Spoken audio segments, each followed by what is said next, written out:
Welcome, welcome, welcome. Thank you guys all for being here. I'm excited about tonight's show. First and foremost, I want to thank everybody who's here tonight and everybody who's going to be coming in. We got a couple of slow stragglers. I'm going to forgive you guys, but in the future, I'm going to need y'all to be on time, okay? With that being said, welcome to Let's Talk Podcast. We're on Facebook, we're also on YouTube, and of course, our partner, Debate Talk for You, is also streaming live from his show as well. So, you guys make sure y'all hit that like and that subscribe for Debate Talk for You. At the bottom, if you guys want to donate to Sal Showtime, he puts a lot of work in. You guys have no idea how much support, how much work he puts in for Let's Talk Podcast. He also puts a lot of work in for his own projects and for so many other people. Also, I want to give a shout out to Brother Ron, my husband. He's constantly pushing me, constantly coming up with great ideas and in different formats and just really leading this whole thing. So them two brothers right there, Brother Ron and Sal Showtime, definitely putting a lot of work in. And if it wasn't for them, this show wouldn't be happening. So thank you guys so much. Also, I want to thank Robert Reed and Zadok the God Hop for being here tonight. They didn't have to do this, but I'm glad that they did because there's so many people that can learn from the information that these two brothers are going to bring today. This is not a debate so much of a I'm against you, you against me. It's more like a dialogue. We're going to have two brothers with a lot of experience, very great speakers to come forward tonight to present to us their point of view as far as red pill, blue pill. The format is going to be broken down in a way where they're going to be going back and forth respectfully. Then we're going to have a separate section where they'll just have an open dialogue. After that, anyone who has any questions, you guys can hit the go into the comment section and put your questions in there. I'll let you guys know when to put them in, and then I'll present them to the our two speakers tonight. With that being said, I want to bring up our two speakers. We got Robert Reed and Zadok the God Hop. What's up? What's up? What's up, brothers? How's it going, guys? How's it going? Shalom, shalom. Yeah, Peace. everybody is excited about tonight's show. I'm excited. I'm here hosting, but I'm really just in the background like a fan. I'm like, what's happening? So y'all gonna have What's to excuse crack-a-lacking out there, man? any facial expressions I make. With Huh? that being said, I want to give you guys a chance to introduce yourself. So, Zadok, the God Hop, you'll be first. I want you to introduce yourself. Not just that, I want you to give us a breakdown of red pill, blue pill to you. What does it mean? How do you look at it? And also make sure you introduce yourself to the people. All right. Well, hey, Christina, I thank you for having me on. Salute to Rob for showing up as well. He was able to free up his schedule so we could get this cracking. Um, and salute to the audience, by the way. And if you watching this and you're not a subscriber, why?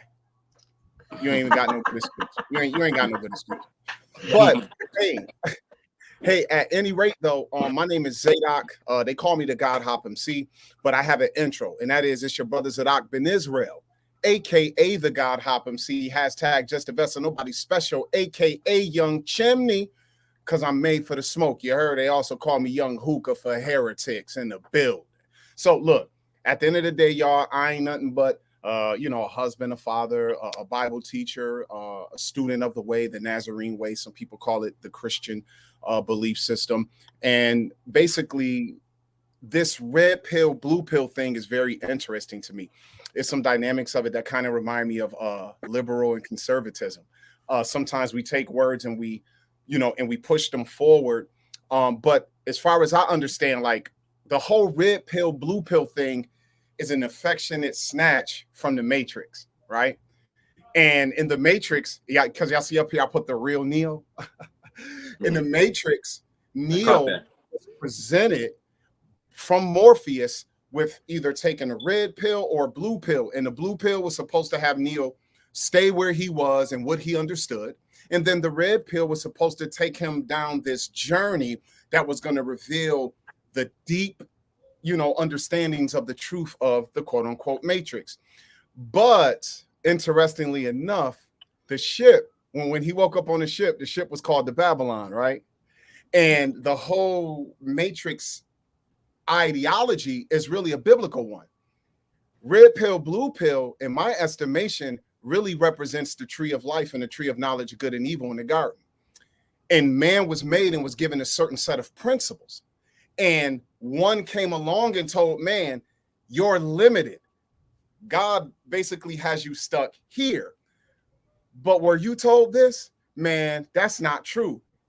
If you do this, your understanding will open, and now you'll be like God, to know good and evil. So honestly, you know, with the original concept of the Matrix and where it comes from, for me, red pill is an exploration in knowledge opening up. Why blue pill is, hey, this is what I've been given, this is what I understand, and I'm good here. Now it takes on a different context because you could really use it in many different applications in business, in family, relationships, all kind of things where red pill does represent that moving forward, the knowledge opening up, exploring the unknown and not being afraid. And blue pill is kind of, no, I'm all right. I'm all right here. So that's my understanding of the whole red pill, blue pill narrative. All right. Zadok. I can't say your whole name or your intro because I didn't remember it. It sounded good, but I didn't remember it. So I'm just gonna go with Zadok the God Hop. Okay, Robert Reed, can you break down to the people your concept of red pill, blue pill, and also make sure you introduce yourself to the people? Absolutely. First and foremost, can you guys hear me okay? Perfect. Okay, perfect. All right. You know, like Brother Zadok, husband, father, Bible teacher. And so this whole concept of red, blue pill, I'm gonna stick to my regular pedagogy, you know, so the way I normally, you know, teach and stuff, I'll go to, you know, definition, and then I just kind of expound on there. So this whole idea, okay, I agree with most of what Brother Zadok was saying because he was drawing from the movie The Matrix, and what he said was accurate according to the, you know, movie, and the way he kind of extrapolated, you know, what he got from it, it was pretty close. It was right there. It was right there. So I can't really argue with that. But as it pertains to relationships, because that's what we're talking about now in this context, it's about relationships, marriage, and all that, and we'll get into all that. As far as red pill, and I'm just reading, I just Googled it, guys, so I'm gonna look down here at my iPad, and it says right here, red pill. It said red pills, okay, it caused someone to have their perspective dramatically transformed, especially by introducing them to a new and typically disturbing understanding of the true nature of a particular situation, right? So it's a red pill. So basically on the red pill side, there was a documentary, actually, it was called The Red Pill, right? And what it did was that it really expounded and really shed light on the male plight, you know, male rights and things like that, and how they've been you know, disenfranchised, you know, as just as human beings, you know. And it really got into the things that what we say, man, you know, male issues, right? And I think it's one of those things that really walked us into what we call today the manosphere and stuff like that. Red pill is part of that whole manosphere thing, and it's just truths that are usually not spoken because most of the time men suffer in silence most of the time. And so it's just a lot of truths that are spoken. For example, and we'll get into it later, but like, for example, there's a lot of domestic abuse towards males, right?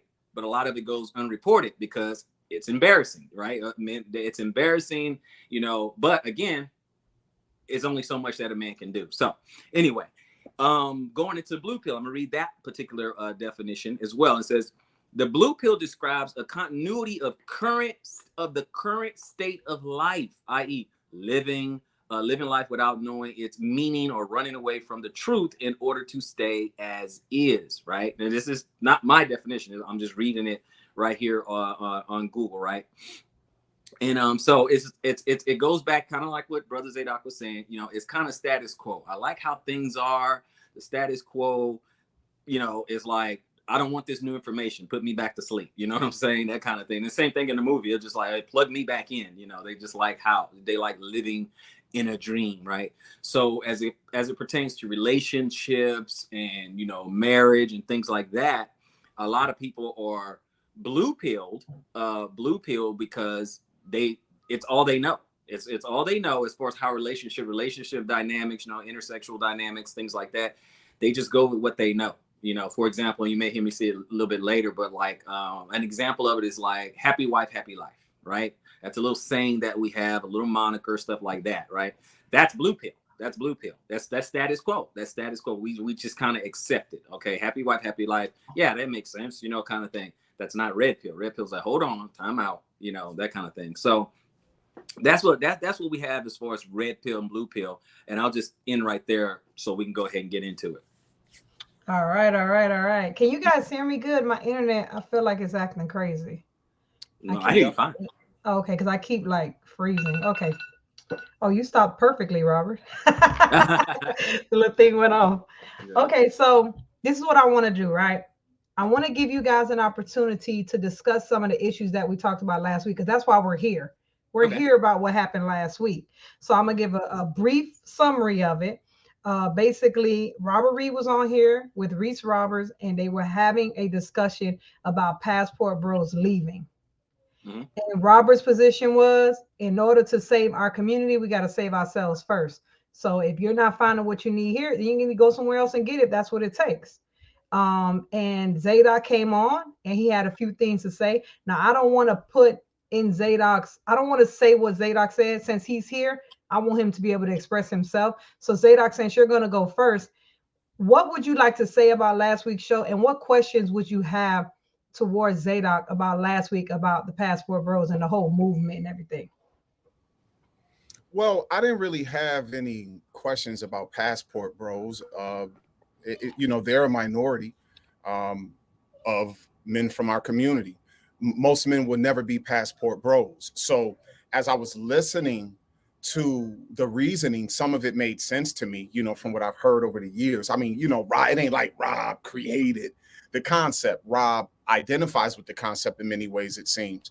The issue was that I felt, and remember, Rob wasn't on here by himself, so I didn't come on just to talk to Rob. There was other individuals around.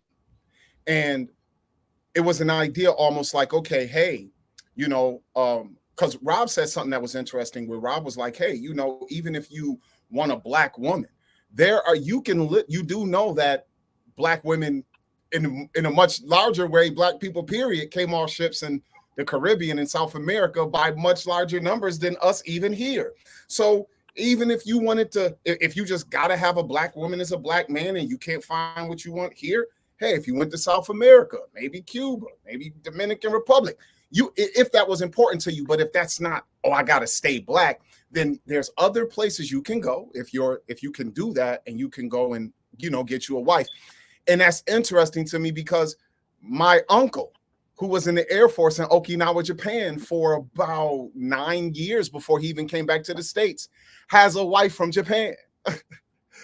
She's Japanese. Okay. So for me, it's no issue of like, no, black men shouldn't do that, or even black women, passport sisters, whatever. But the thing was that I heard too much, in my opinion, of, hey, black women in America are this, are that. And I felt it was such a generalization, and I felt it was a disservice to black women in America, because a majority of my time is spent around black women in America. So because of that, I came on and said, well, hey, since the majority of the guys listening will never be Passport Bros, what are you guys' message to them if they don't feel they're finding what they're looking for? And then there was the idea of what wasn't established, in my opinion, good enough, traditional versus modern.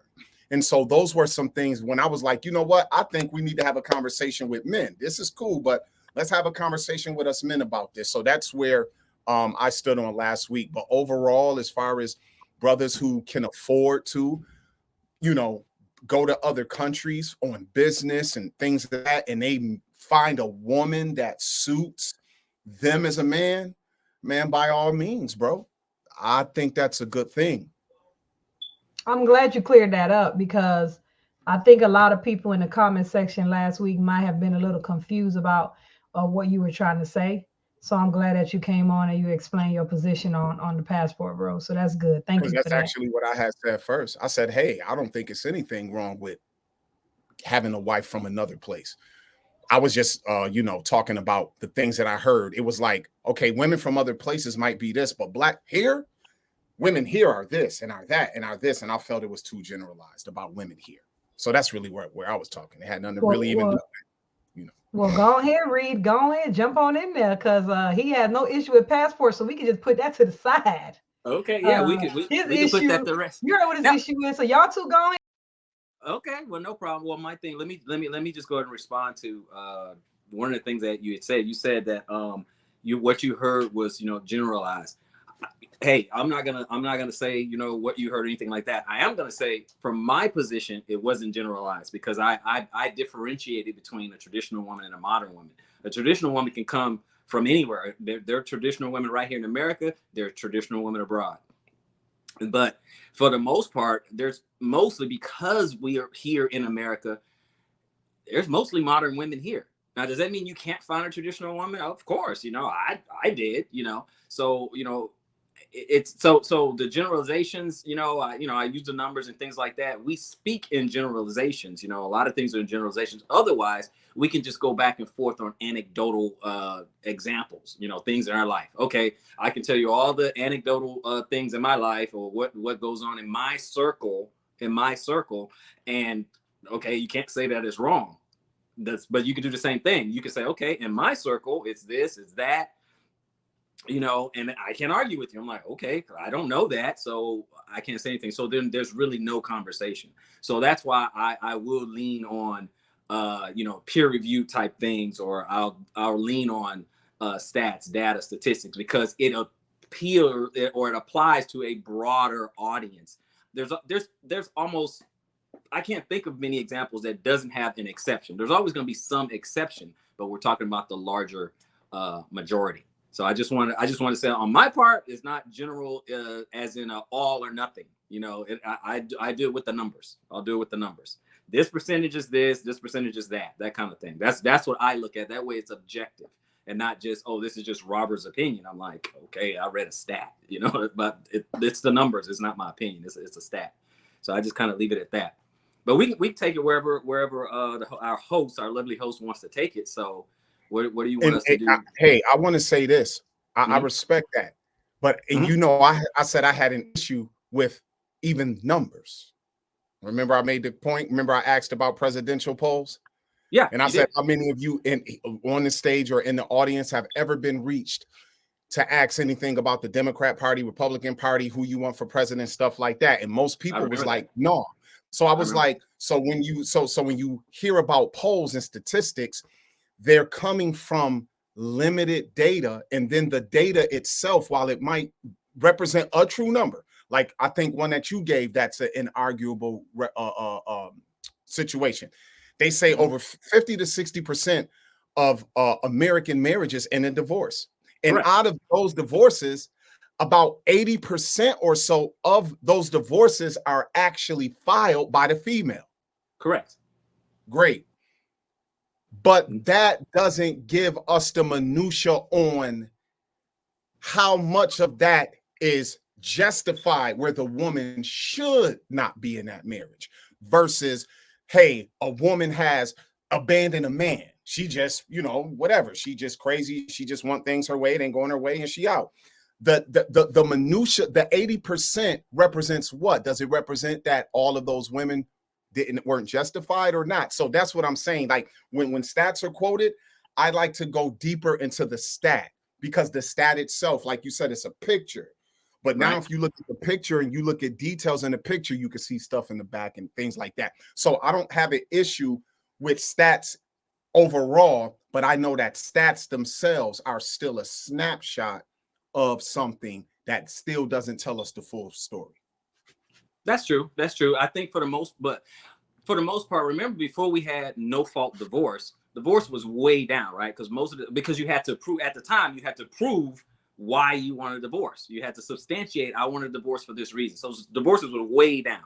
And then a few decades ago, when we got into no fault divorce, the market was flooded with divorces. So right there, so you don't have to prove it. You could just say, I don't want to. And so once the women had the power to get that divorce, it didn't matter for the reason. So a lot of it is still going to be irreconcilable, right? One of the things that we do is we default to the extreme, because I went to look at the stats as far as like top 5 reasons, top 10 reasons people get divorced and stuff like that. And everybody want to go to the extreme, for example, like abuse. And abuse is not the number one reason that people get a divorce. But and I'm not saying you're saying, I'm not saying you said that.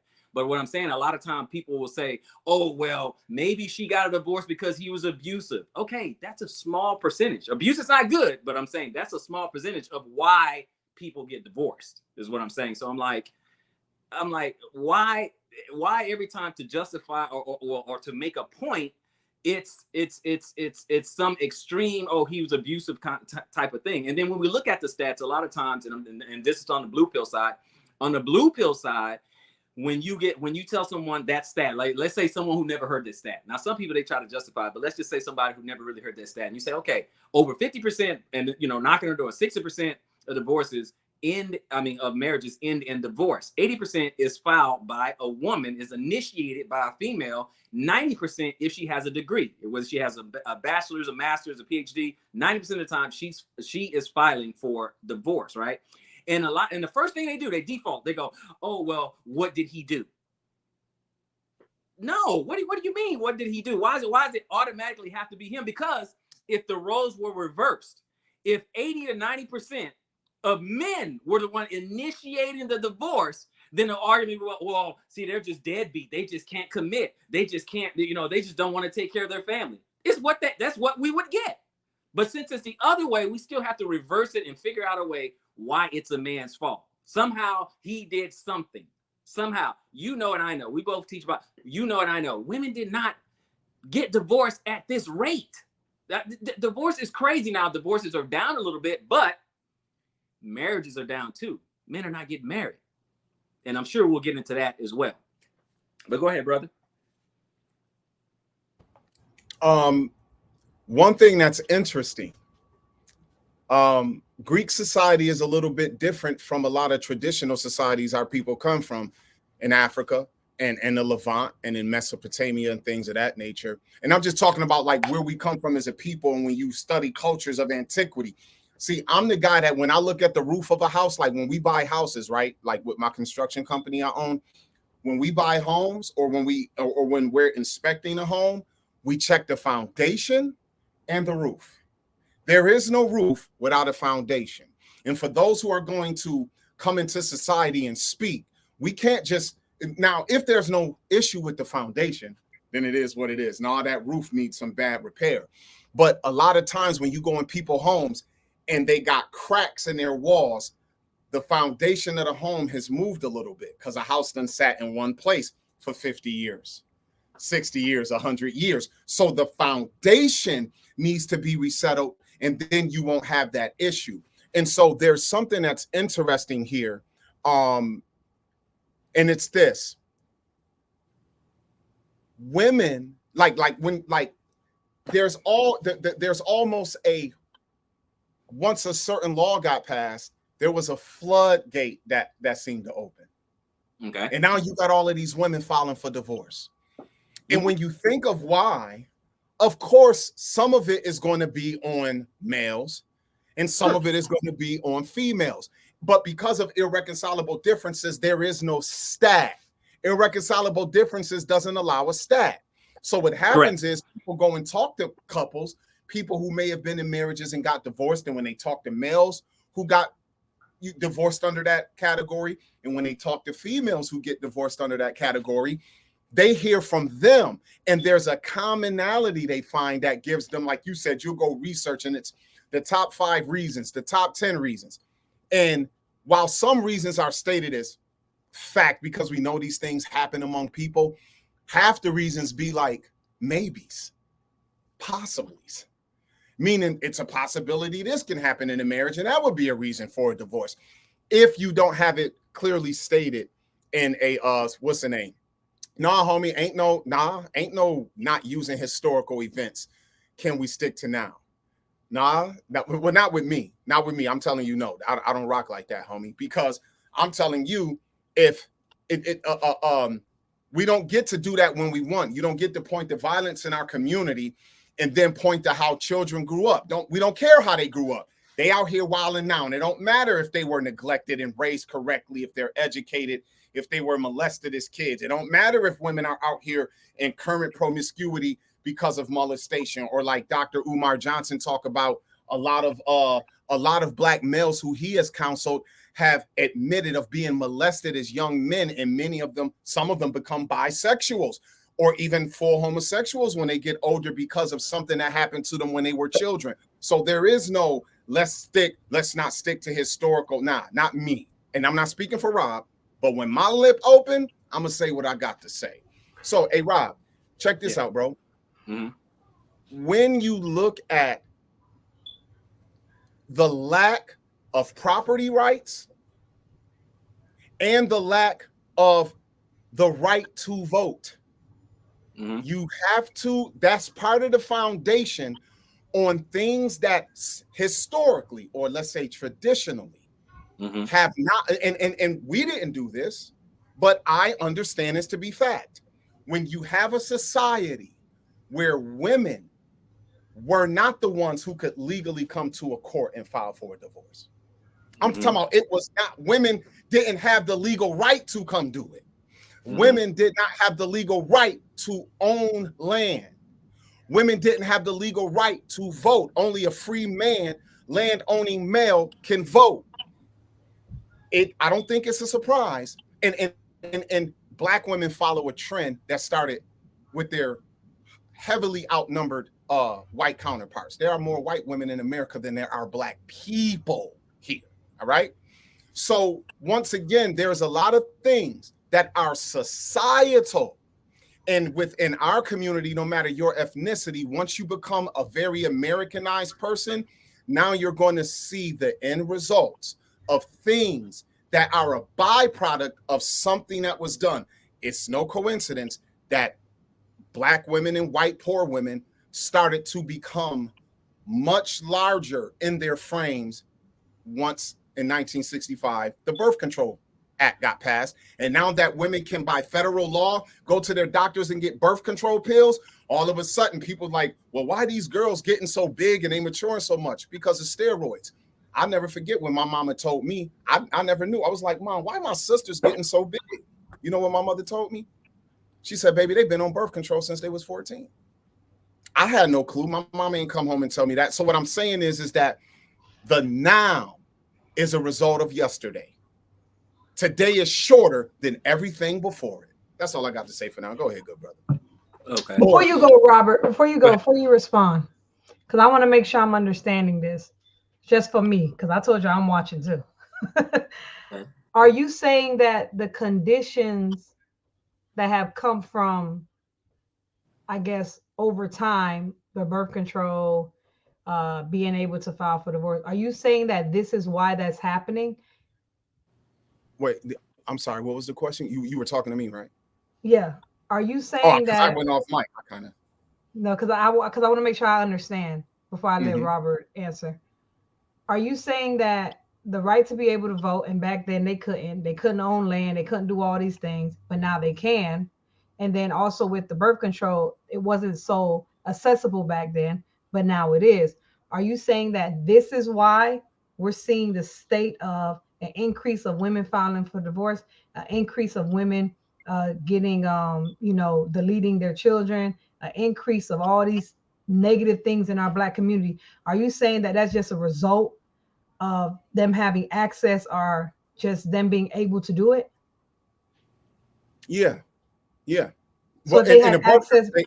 the birth control pill thing was an example of how something that happened just within our lifetime or just right before we were born is a result of why you see something so open and just consistent today, like abortions. A lot of women, mothers putting their babies, they daughters on birth control because they don't want them to get pregnant. I was using that as an example for the gentleman who said, let's not, why use historical stuff and let's talk about now. And I just use something off topic to show you why, if you're going to talk about, let's just say this conversation was about abortion, sis. There is no way to have the abortion conversation without going back to when this thing even became allowable by federal statute. I use that as an example of history being important. But as far as the other three things you named, yes, when those things became accessible to women, I am not under any illusion that it's a coincidence that all of a sudden all of these women start filing for divorces as the industry open up and now women can start to earn more money, get more educated, and can actually not be a man can't refuse a woman to go on her own and have to prove over his word that whatever is wrong with the marriage, she don't want to be in it no more. You think that them things aren't responsible, or at least with those being allowable, they what's the right word? They expose something that probably would have been happening if them things had been allowed long ago. See, so that's where I wanted to get to. So basically what it sounds like you're saying is that the way that women are now, it would have been the same thing back then. The only difference is they didn't have access, but because now we have access, now we're doing these things. So you don't think a mindset has changed in women? It's this mindset of, I don't need a man. I only want him if I want him. If he doesn't suit my needs, I'll get rid of him. You don't think a mindset has changed in women, and that's why we're doing this? Well, no. Well, in some women, yes, but in some women, no, because they were born and the mindset is the reality of what they grew up in. It's not a change in their mind. It's literally how they were raised. And that's the problem. Okay, so Reed, go ahead and jump in, Reed. Y'all can go. I just want to know for myself because no, that's fine. Go ahead, and that's the problem right there. You know, that's the problem. It is how they're raised. This is why the problem is it keeps getting perpetuated. It keeps getting perpetuated and put forth. Now, I will agree with you that some of those things with, you know, can't vote or can't buy property and stuff like that, those are some factors. Okay, those are some factors, obviously. Okay, otherwise we're just ignoring it, right? But those are some factors. But I think some of the bigger issues, and I can go back to where you were back in the 65 and things like that. One of the things that was happening in the 60s, 70s and stuff is we get you know, the welfare benefits. Okay, welfare benefits. Okay, so where they can get, you know, EBT, which it wasn't called back then, you know, food stamps and stuff, but you're talking about EBT and TANF and Medicare, Medicaid, and WIC and all these other benefits, but they could not, and we're talking particularly the Black community, they could not have those benefits if the man was in the house. So in 65, and they asked, and don't get me wrong, I personally have a relationship, okay, and know people who actually worked in the welfare office, okay, in the welfare office, asking the questions, okay, where is the baby daddy? Or are you married? You have a boyfriend? Does he stay there with you? What is his income? Asking these questions, okay? So if they had a man in the house, okay, they could not get those benefits. And so women, and our women in particular, chose those benefits first. Then you enter in feminism, okay? You enter in womanism, the feminist movement, right? So you enter that in, and then the white American woman made her issue with her man the same issue for the Black woman and her man, which it couldn't have been the same because we were not in power. We were not in a position to, you know, we could not oppress our women. We were in the same struggle together. But again, our women chose the benefits over the man. I was looking at a documentary, old footage. You may have seen it or whatever on YouTube. Old footage where this white guy, he was interviewing, it was probably about 8 Black women or whatever. All of them single baby mothers, all of them or whatever. And talking about having a man in the house and all that. And oh no, we don't need a man. I mean, I grew up, I didn't have my father, so you know, my children, they don't need a father and all that. It's just condition after condition after condition. Is generational, right? So they keep thinking that, oh, men are just leaving. No. Men are way more committed. That's why we see who is initiating divorce, you know. And I know this is not a biblical debate, but the scripture says, you know, the foolish woman in Proverbs, foolish woman tears down her house with her bare hands. The men are being ran out of the house. They're being ran completely out of the house. I can't say in your own circle, but we've all seen it. Everyone's watching. We've all seen where man and woman break up. They have children. Boom. 93% of the time, the woman gets custody of the child. And then what does the guy have to do? He has to fight to see his children. He's denied access. He has to fight to see his children, stuff like that. And then you have people backing it up saying, oh, well, if he loved his children, he'll fight for them. Don't ever give up on your children. First of all, they're missing the whole point. He shouldn't have to fight for them. They're his children. Okay, if I have visitation, okay, give me visitation. Why are my children being weaponized against me? So we're missing a whole point. But let me back up just a little bit. So we have the trading in benefits for husbands. Then we get euphemism jumping in there, and then you get in the 70s, you get Woodstock and free love, and so women are liberated. They don't have to have a standard. They don't have to have a standard in actually vetting a man, okay, vetting a man and saying, okay, is this guy worthy of my womb? Is this a guy I want to have children for? You don't have that. You don't have that anymore. So that was obliterated in the 70s, okay? And then you have the 80s, and you have the crack epidemic and all that, and you got a bunch of single women in our community, because we're talking about the issues. You got a bunch of single women. You got no leadership, no guidance, no structure, no protection, none of that. But then you got the government coming in and saying, hey, we'll be your husband, okay? I will give you this money in the form of benefits, the various benefits. I'll give you this money, but no man better not be in that house that I'm helping you pay for via Section 8. No man better not be in that house, or else I'll cut you off. You either want him or you want me, kind of thing, all right? And then what? And then this huge void is created, okay? This huge void of single parent homes, no man, no masculinity around. And what do we have? We have our shows, Good Times. One of the fathers people looked up to at the time, James Evans. In the 80s, one of the fathers people looked up to was Bill Cosby, in the Cosby. In the 90s, right? In the 90s, James one of the fathers people looked up to was Uncle Phil. Okay, yeah. Why? Because as boys, little boys, we're looking for masculinity. We're over-identifying with our mothers, because we're raised by our mothers, and we're looking for masculinity. What did they do? What did they do in the 70s? You had gangsters and stuff. You had gangs and stuff. In the 70s, 80s, you had pimps, gangsters and pimps. But what are the boys doing? They're looking for masculinity. A huge void of masculinity and leadership is gone, is exited out of the house. And we're definitely gonna get into some of those stats, right? So a huge void of masculinity is gone. So you have that. Okay, look at in the music and stuff. You have guys trying to have this pseudo form of manliness and stuff in the lyrics. Okay, it transitioned from so we're looking at pimps and gangsters and thugs and all this, and these are guys trying to be men and dying for respect. Okay, that kind of thing. They're dying for respect, stuff like that, trying to be men. So the problem is, when our women go unrestrained, can't shame them, can't correct them, can't shame them, can't nothing. You can do nothing as a man. All you can do is just agree. And what happens is so they're not held to any kind of accountability. Woman gets too big, you can't say she's too big, can't say lose weight, no body shaming. You can't do none of that. Nope.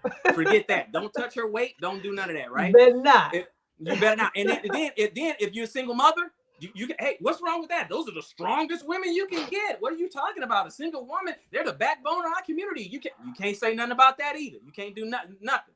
Body count. Can't talk about that. Can't talk about body count. Oh, no. What are you talking about? You must be insecure. You might be the one, even though that biologically you have a high body count.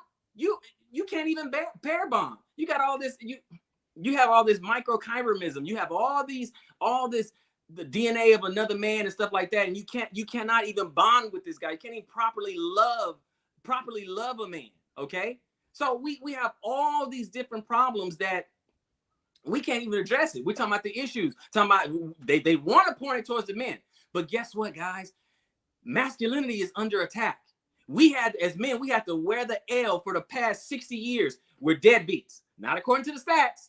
Okay. We're jailboards, not according to the stats. I mean, don't get me wrong, there are some deadbeat dads and there are some guys in jail. But for the most part, what I'm saying is that the mascot for the black man, okay, black men in particular, I'm really speaking for all men, at least in America, but black men in particular, the mascot is what? We've been what?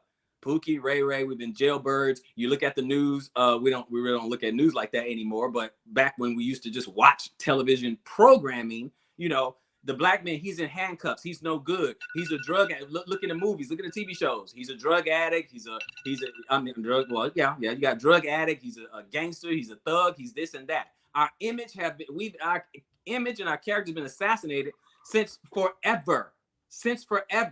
And then our own women, who we came up in a struggle with, eventually turned her back on it. Now we have the mantra. Sister Christina was saying it. I don't want no man. I don't need no man. I can do it all by myself. Strong, independent. The black woman's the only one who runs around and says that. She's the poster child of that. She's the only one who says that. I'm strong, I'm independent, I don't need a man. Except when you want child support. Except when you want alimony. Except when you need all these doggone benefits. That's the problem. And then like you said, when they, soon as, see, in our last conversation, I was talking about hypergamy. Simply put, it's just dating up. That's all it is, dating up. So at every time they go up a little bit more, they get a little bit of an education. They get a bachelor's degree, their man need to have one or better. They get a master's degree, their man need to have that or better. They get a PhD, their man need to have that or better.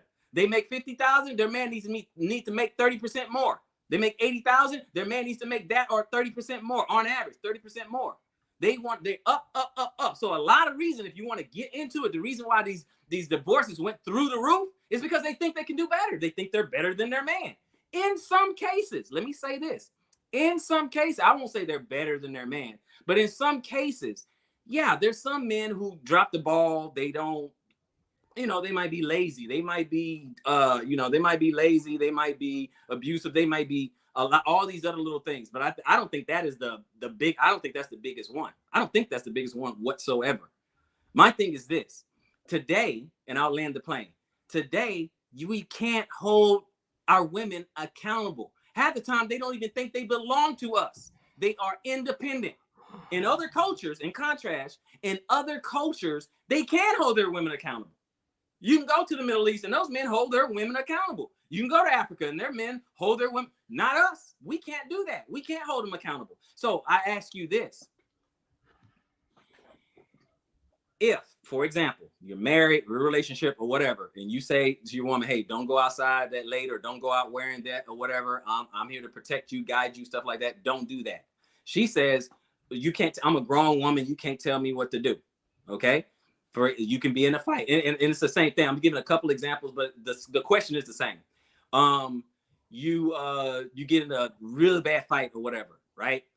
Your woman puts, not your woman, I'm saying in general, your woman puts her hands on you. You can't put your hands on her.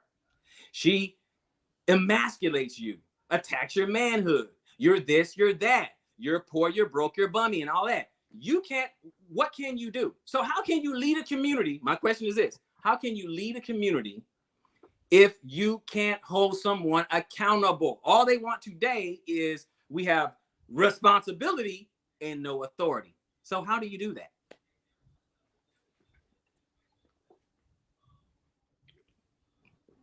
Okay. All right. Hey, that was a nice little that's a nice, you showed me all kind of colors right there, homie. I love it. Yeah. How long I got? You got some time because I let them ride. So you got some time to ride.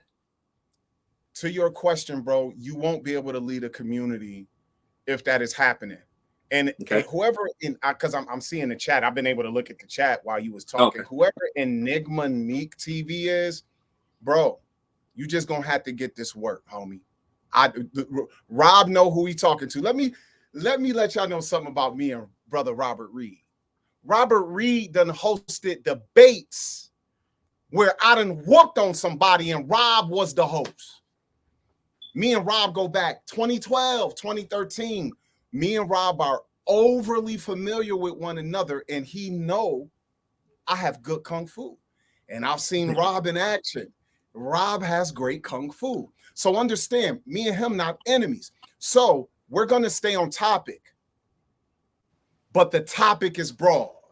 Did y'all hear how Rob, he really kept it together with some facts and then even asked questions that sometimes it could be a general thing, but then sometimes even your own experience and exposure to understand. Because when you ask questions, the only way a man can answer is if he's open enough and quote unquote woke enough to understand the world and the society he's in. So Rob, the answer is you won't be able to lead a community if you can't hold the people accountable. Okay. That's just it. But there is something interesting here. And Rob, you are right. This ain't a biblical debate. That was a great scripture you quoted. Another one that's a good one is Malachi chapter 2. The Lord said, I have watched you, O men of Israel and Judah, and how you have dealt treacherously with the wife of your covenant. Okay.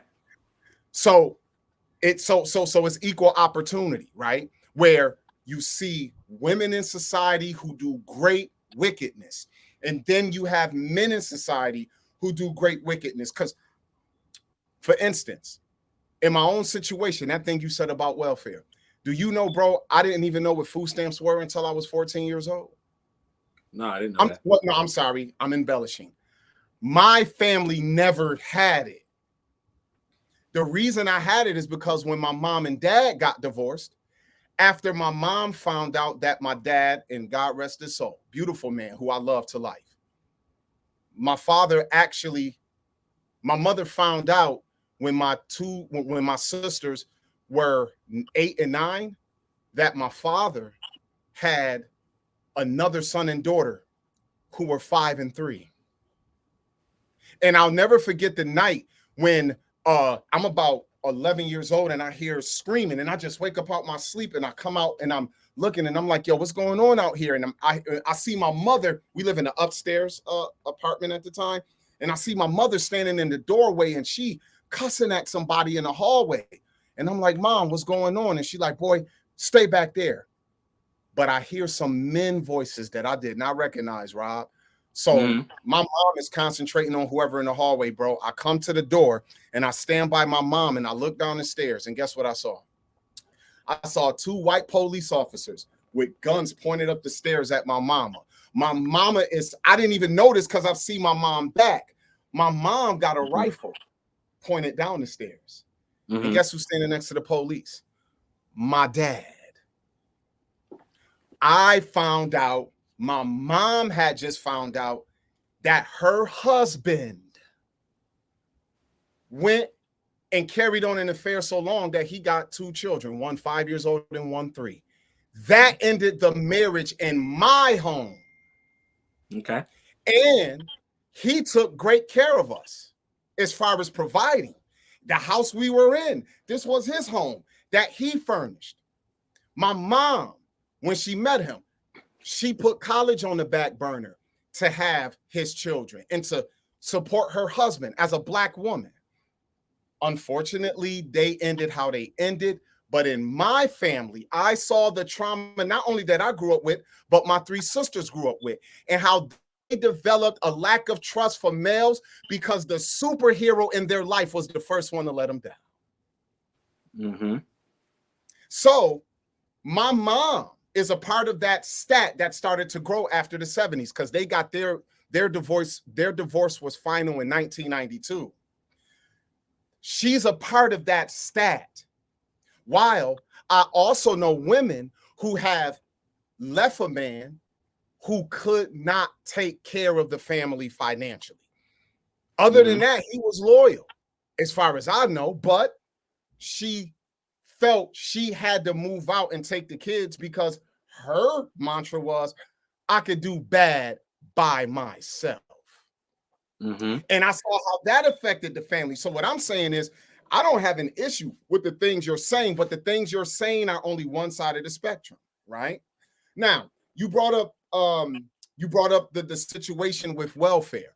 It's interesting how Ronald Reagan has even caused our community to look at the Black woman as the welfare queen. This was one of his campaign mantras to get reelected in the early 80s, and it was a damn lie. Today, right now, even to this day, 67% of welfare recipients in the United States are Caucasians. And you already, and since you brought that up, you already know about the mother pension, which was the beginning of the mother pension historically was the beginning of what we call welfare for single mothers. Black women didn't get that originally because Black women were in marriages for the most part.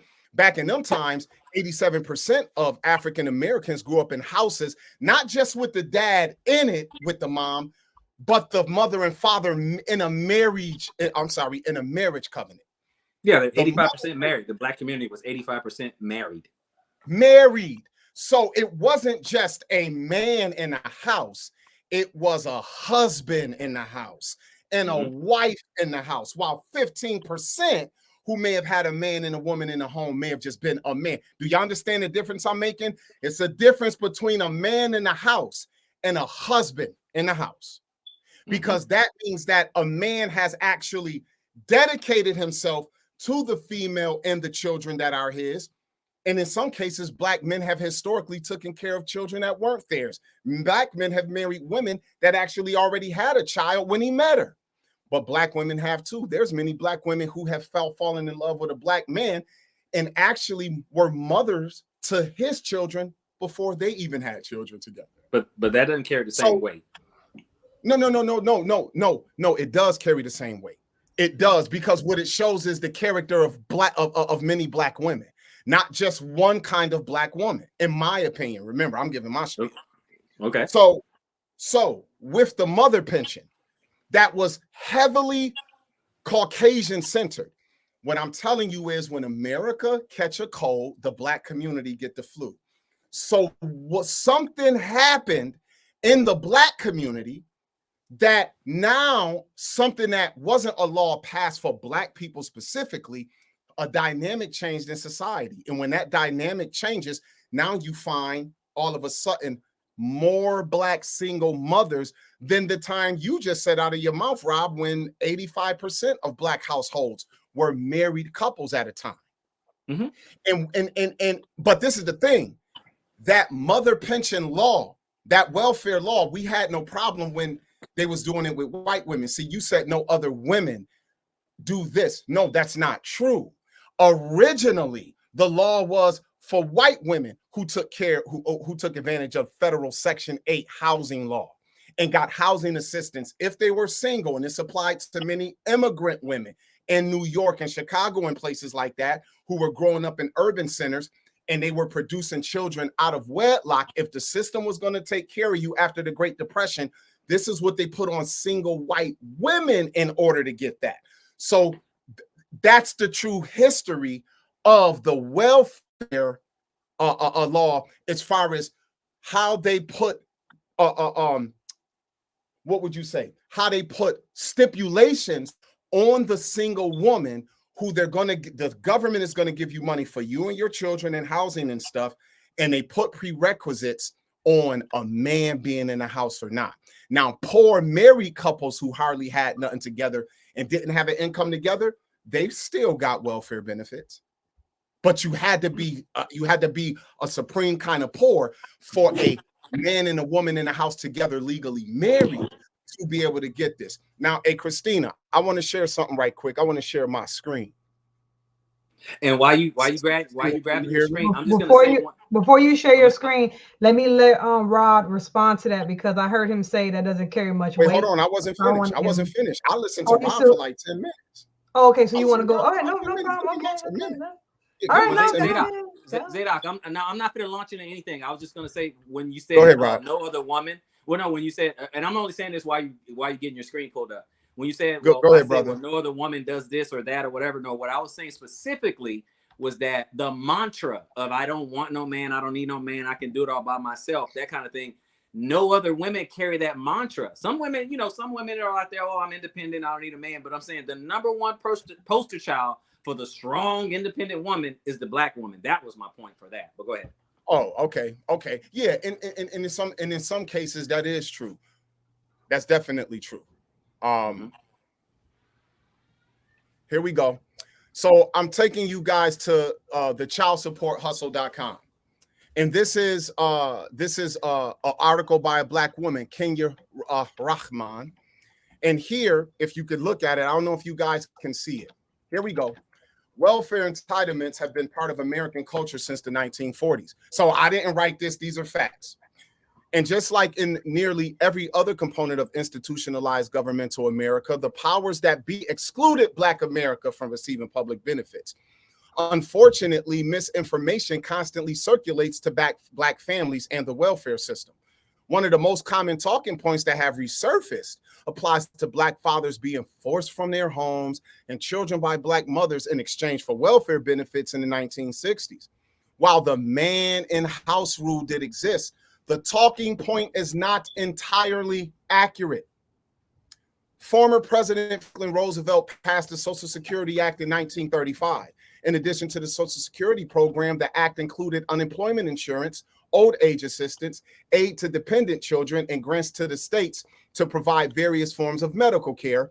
Black Americans, affectionately back then referred to as Negroes, rarely received any government relief in the 1930s and several decades following the implementation. Although some have argued that excluding Blacks from receiving benefits is non-racially motivated, history and recorded behavior prove otherwise.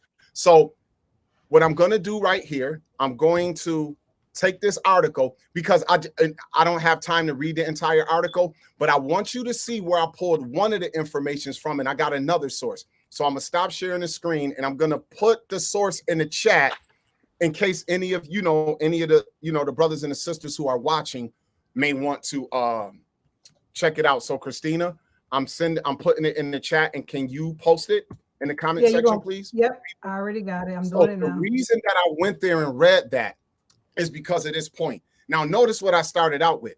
Rob was telling the truth, but it's part of the truth. It's not the full truth. And I'm not saying he's trying to hide anything. He's making a specific point, and I'm making the other point to balance out the full truth. Now, here we go. I'm telling you all that when you aren't married, one thing that is harming the Black community is the lack of our brothers and sisters desiring marriage. I literally got friends who are not interested in marriage. Brothers and sisters, I've been personally with my wife since 1997. Some of y'all watching are as old as my relationship with my wife is. All right? And with that fact, when I decided to get married at 24, and the team that I ran with, they was like, yo, man, that's what's up. And I remember how it made me feel when a couple of my friends felt I was making a mistake being so young. I remember my guy Molson told me straight up, he was like, bro, I respect that that's what you want to do as a man. He said, but bro, you ain't even 30. Why would you do that to yourself? And he followed it up with this. It's more women out here to explore. Are you sure that this one will be the one? He said, bro, I ain't trying to dish your choice, but you're 24. I would hate for you to look up at 27 and regret marrying her 3 years earlier. He told me that because he's my man and he cared. But this was the mind state of all of us. It was something that happened to me that even caused me to consider marriage, because before that, it wasn't even on my mind. So what I want to do is I want to wrap this bow like this. There are too many men who live in cities who aren't dead and are literally a 10 or 20 minute drive from their children who actually don't go see them. They don't go see them, and it's not because the mother is keeping him from his child. In some cases, that's true, but in many cases, it is not. You have men who are producing children, women who are producing children as teenagers. And I'm going to say this to any of y'all watching, and your mama is only 15 to 20 years older than you are right now. If you're a 40-year-old man watching this and your mama is 55 or 20, it's highly likely you were born in a situation where your mother and father did not commit themselves in a relationship. Now, for those of you who are only 15 to 20 years younger than your mama, and you grew up in a household with your mom and dad, praise God. But I'm telling you, on average, if you are younger, if you are 20 years to 15 years younger than your mama right now, and you was born in the 70s or the 80s or the 90s or the early 2000s, do you know what that's proof of? Many children in our community are being produced out of wedlock. And young men like Zadok, who got a 17-year-old girl pregnant when I was 19. And by the time that boy was 2, me and her weren't an item because I was not dedicated to her. I didn't expect her to get pregnant. She got pregnant. What I'm telling you is that it is not just data on paper. I am living data. And many of you are as well. So is Rob. Rob, y'all, don't get it twisted. Rob has a personal life experience that also informs how he thinks. It is not just Rob is a computer sitting back. Rob has a life. Rob see things wrong a certain way, and so Rob moves a certain way, and so does Zadok. So him and I are the reality of Black men in this community. Christina and other women are the reality of Black women in our community. So what I'm telling you all is that when you got 15, 16, 17, 18-year-old girls birthing children, and by the time some of them are in their mid-20s, they might have a couple children, and if they not in a relationship with the fathers, then guess what's being raised? A generation of children who do not have, male or female. Girls aren't growing up with a lack of daddies and boys not. And male does not equal leader. Male is a sex gender.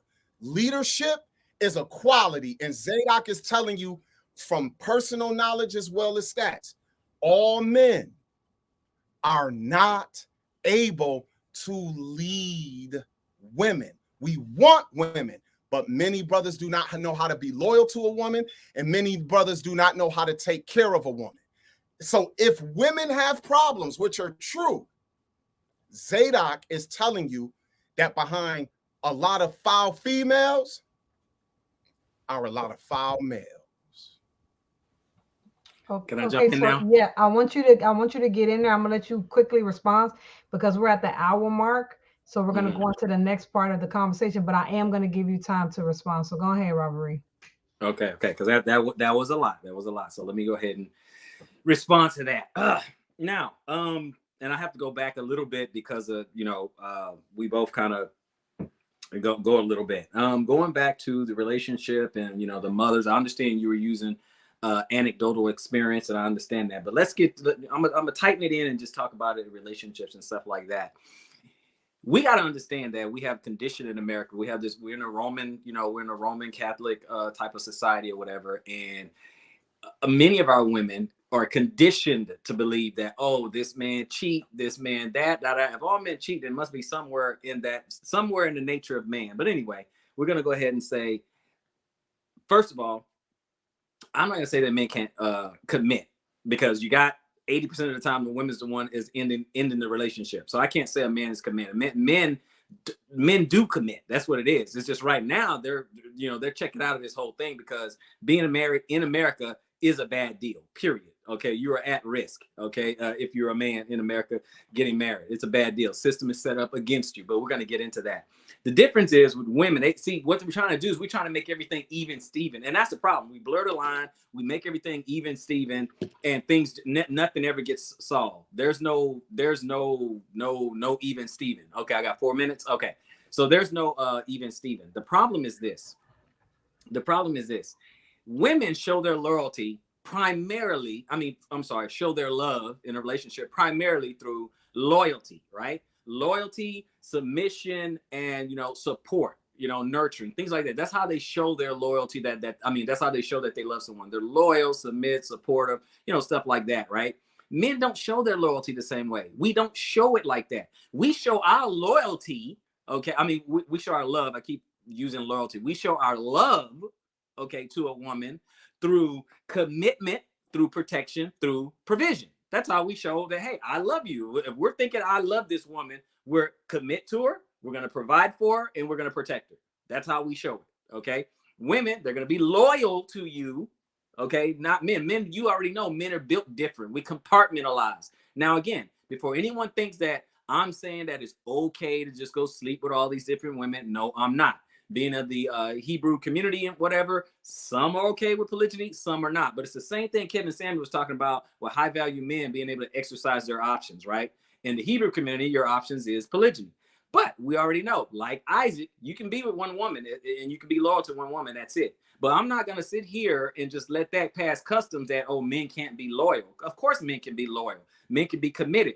It's just that the men, we already know we're sexually driven. Okay, so the price of entry of gaining access to sex with a woman has went way down since the 70s, since Woodstock, since free love, since feminism and stuff like that. So guys are doing the bare minimum to get in there. Also, again, I'll bring out the stats. I don't want to make it seem like that is all men or it's broad based, which is why I like to use objective stats. For example, Men, you said men are running around creating all these babies. Majority of Black men in America don't have any babies and are not married. 51 to 52%. Okay, blackdemographics.com. Don't have any. 30% are married with children. They're married. So we're talking anywhere from 80 to 84% of Black men in America either married with children, that's 30%, and as much as 52% is that are don't have, they're not married and don't have children. In fact, men 18 to 30 are either virgins or haven't had sex in the past year.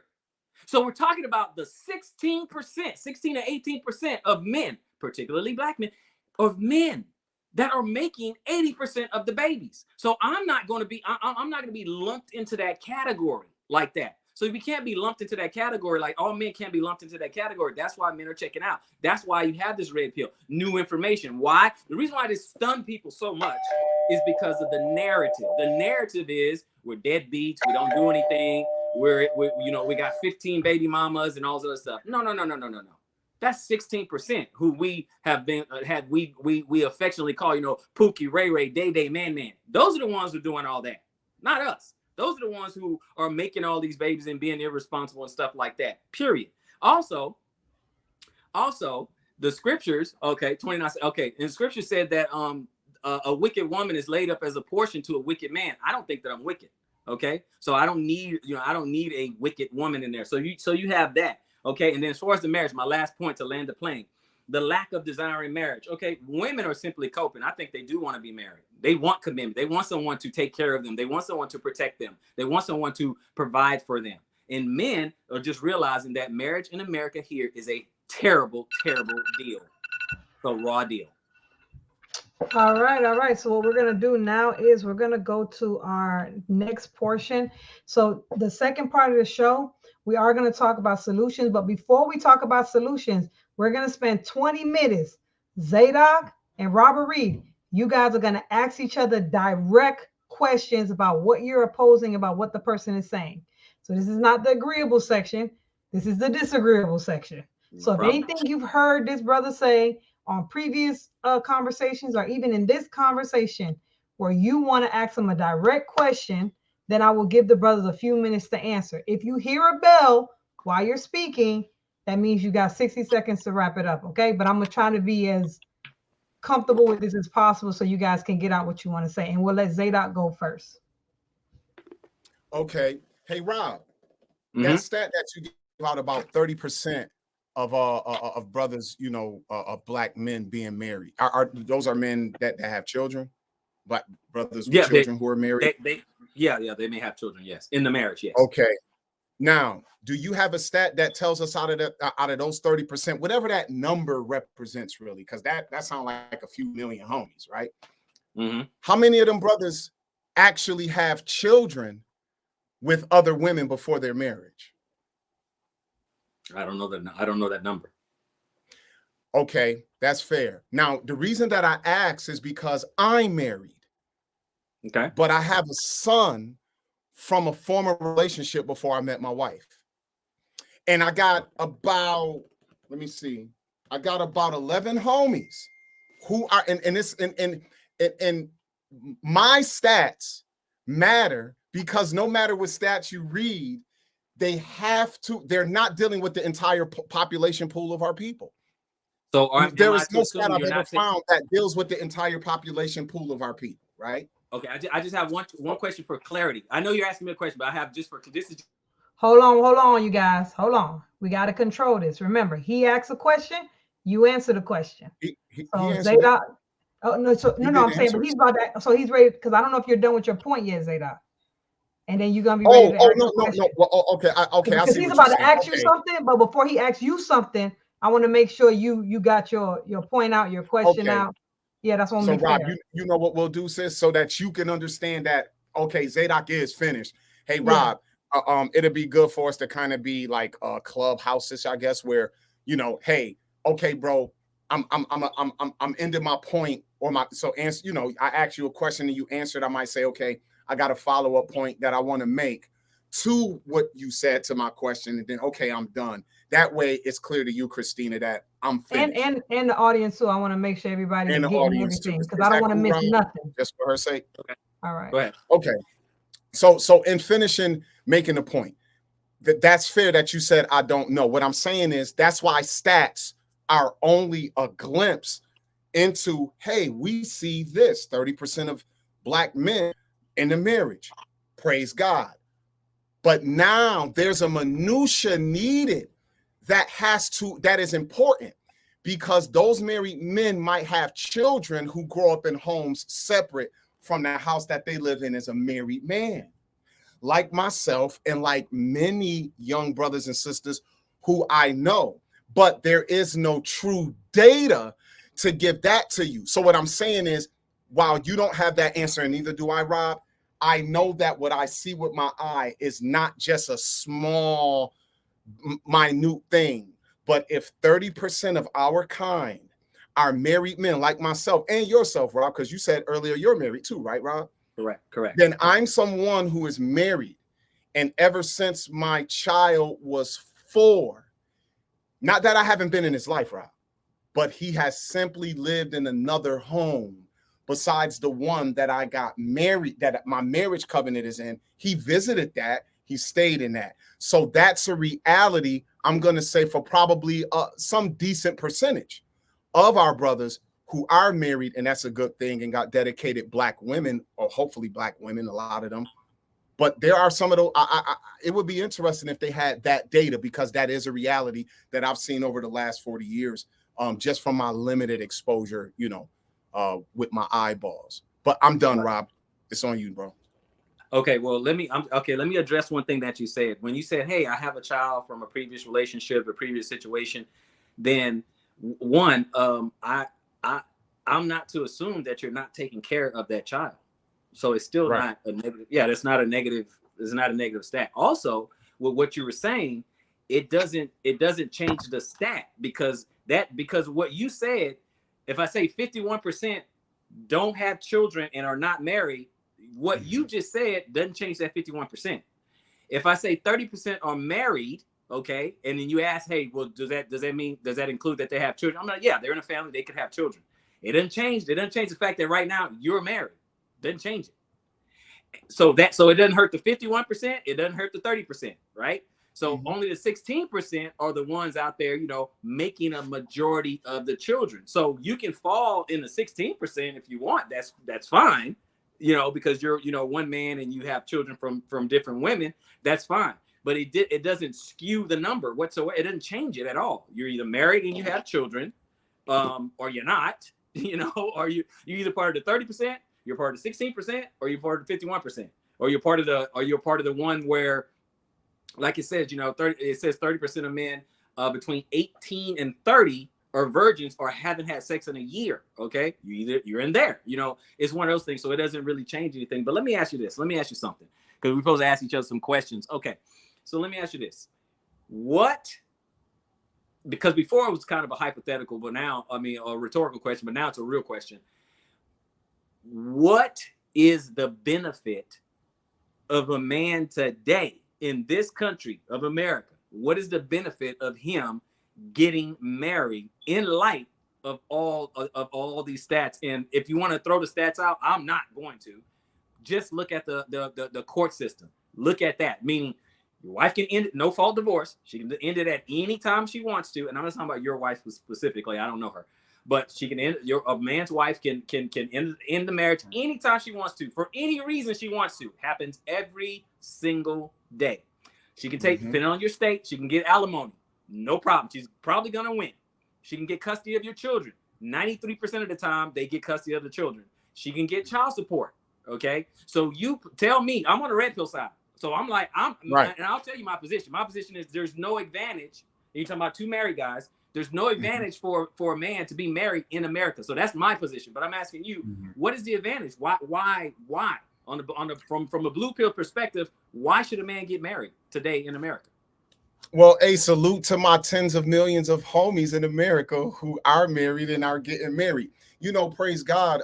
I just got an RSVP to a baby shower next month for a sister of mine. She's 29 now, and her new husband is 26. But when I started to disciple her, she was about 22 years old, and they're both African American. He was a virgin. She was not. She was in 2 relationships in her life. And within their first year of marriage, they actually got married back in May of 2022. She's about, God willing, they're about to have a healthy baby. So this is a Black couple. So what was the advantage of him sitting under us and asking, and him desiring, as a 24-year-old Black male from California who relocated to upstate New York to get married? And then also for this sister who wanted a husband.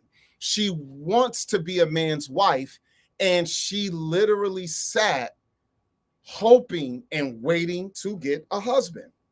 Well, I can tell you what we told them, because why should I use myself? Because I already know the advantages of it.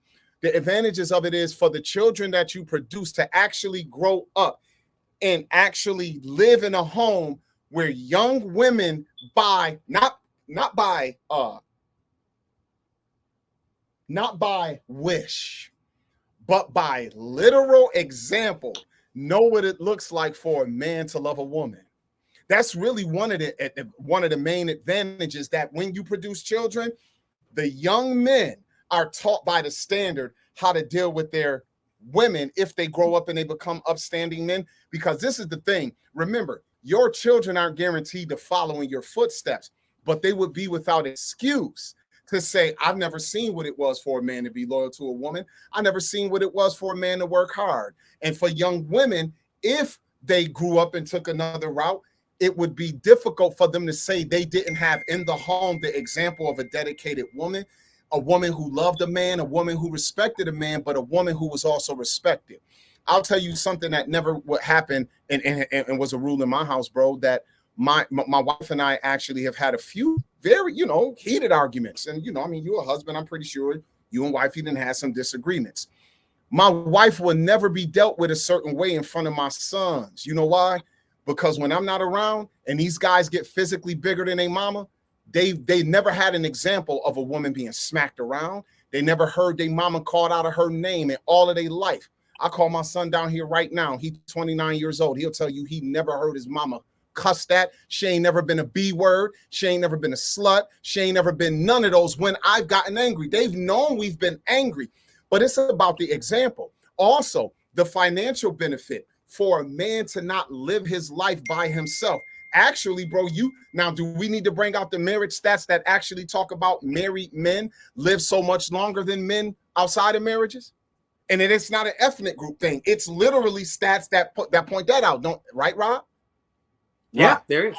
Yeah. Can you hear Okay, me? so if we just want it to be without any getting into the minutia, but we just want to use a stat, medical science says that males, especially Black males, who are in loving marriages, live so many times, have a longer life expectancy than their counterparts from their community who don't. You want to say something, Rob? Yeah, I did.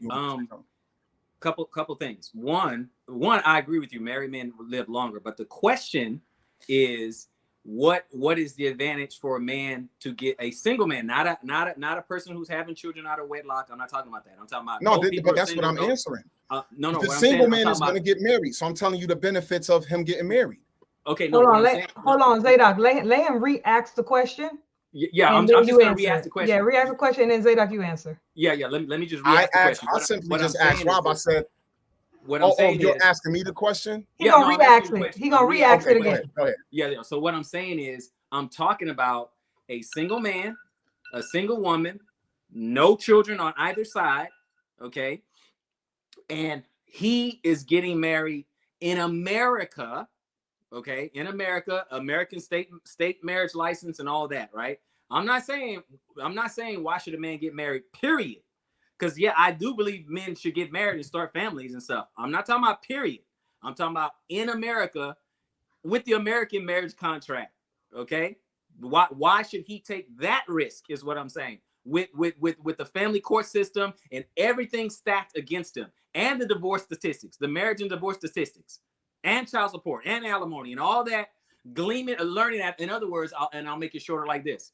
In other words, if there is an 80%, because women 80% of the time they're the one who who initiated.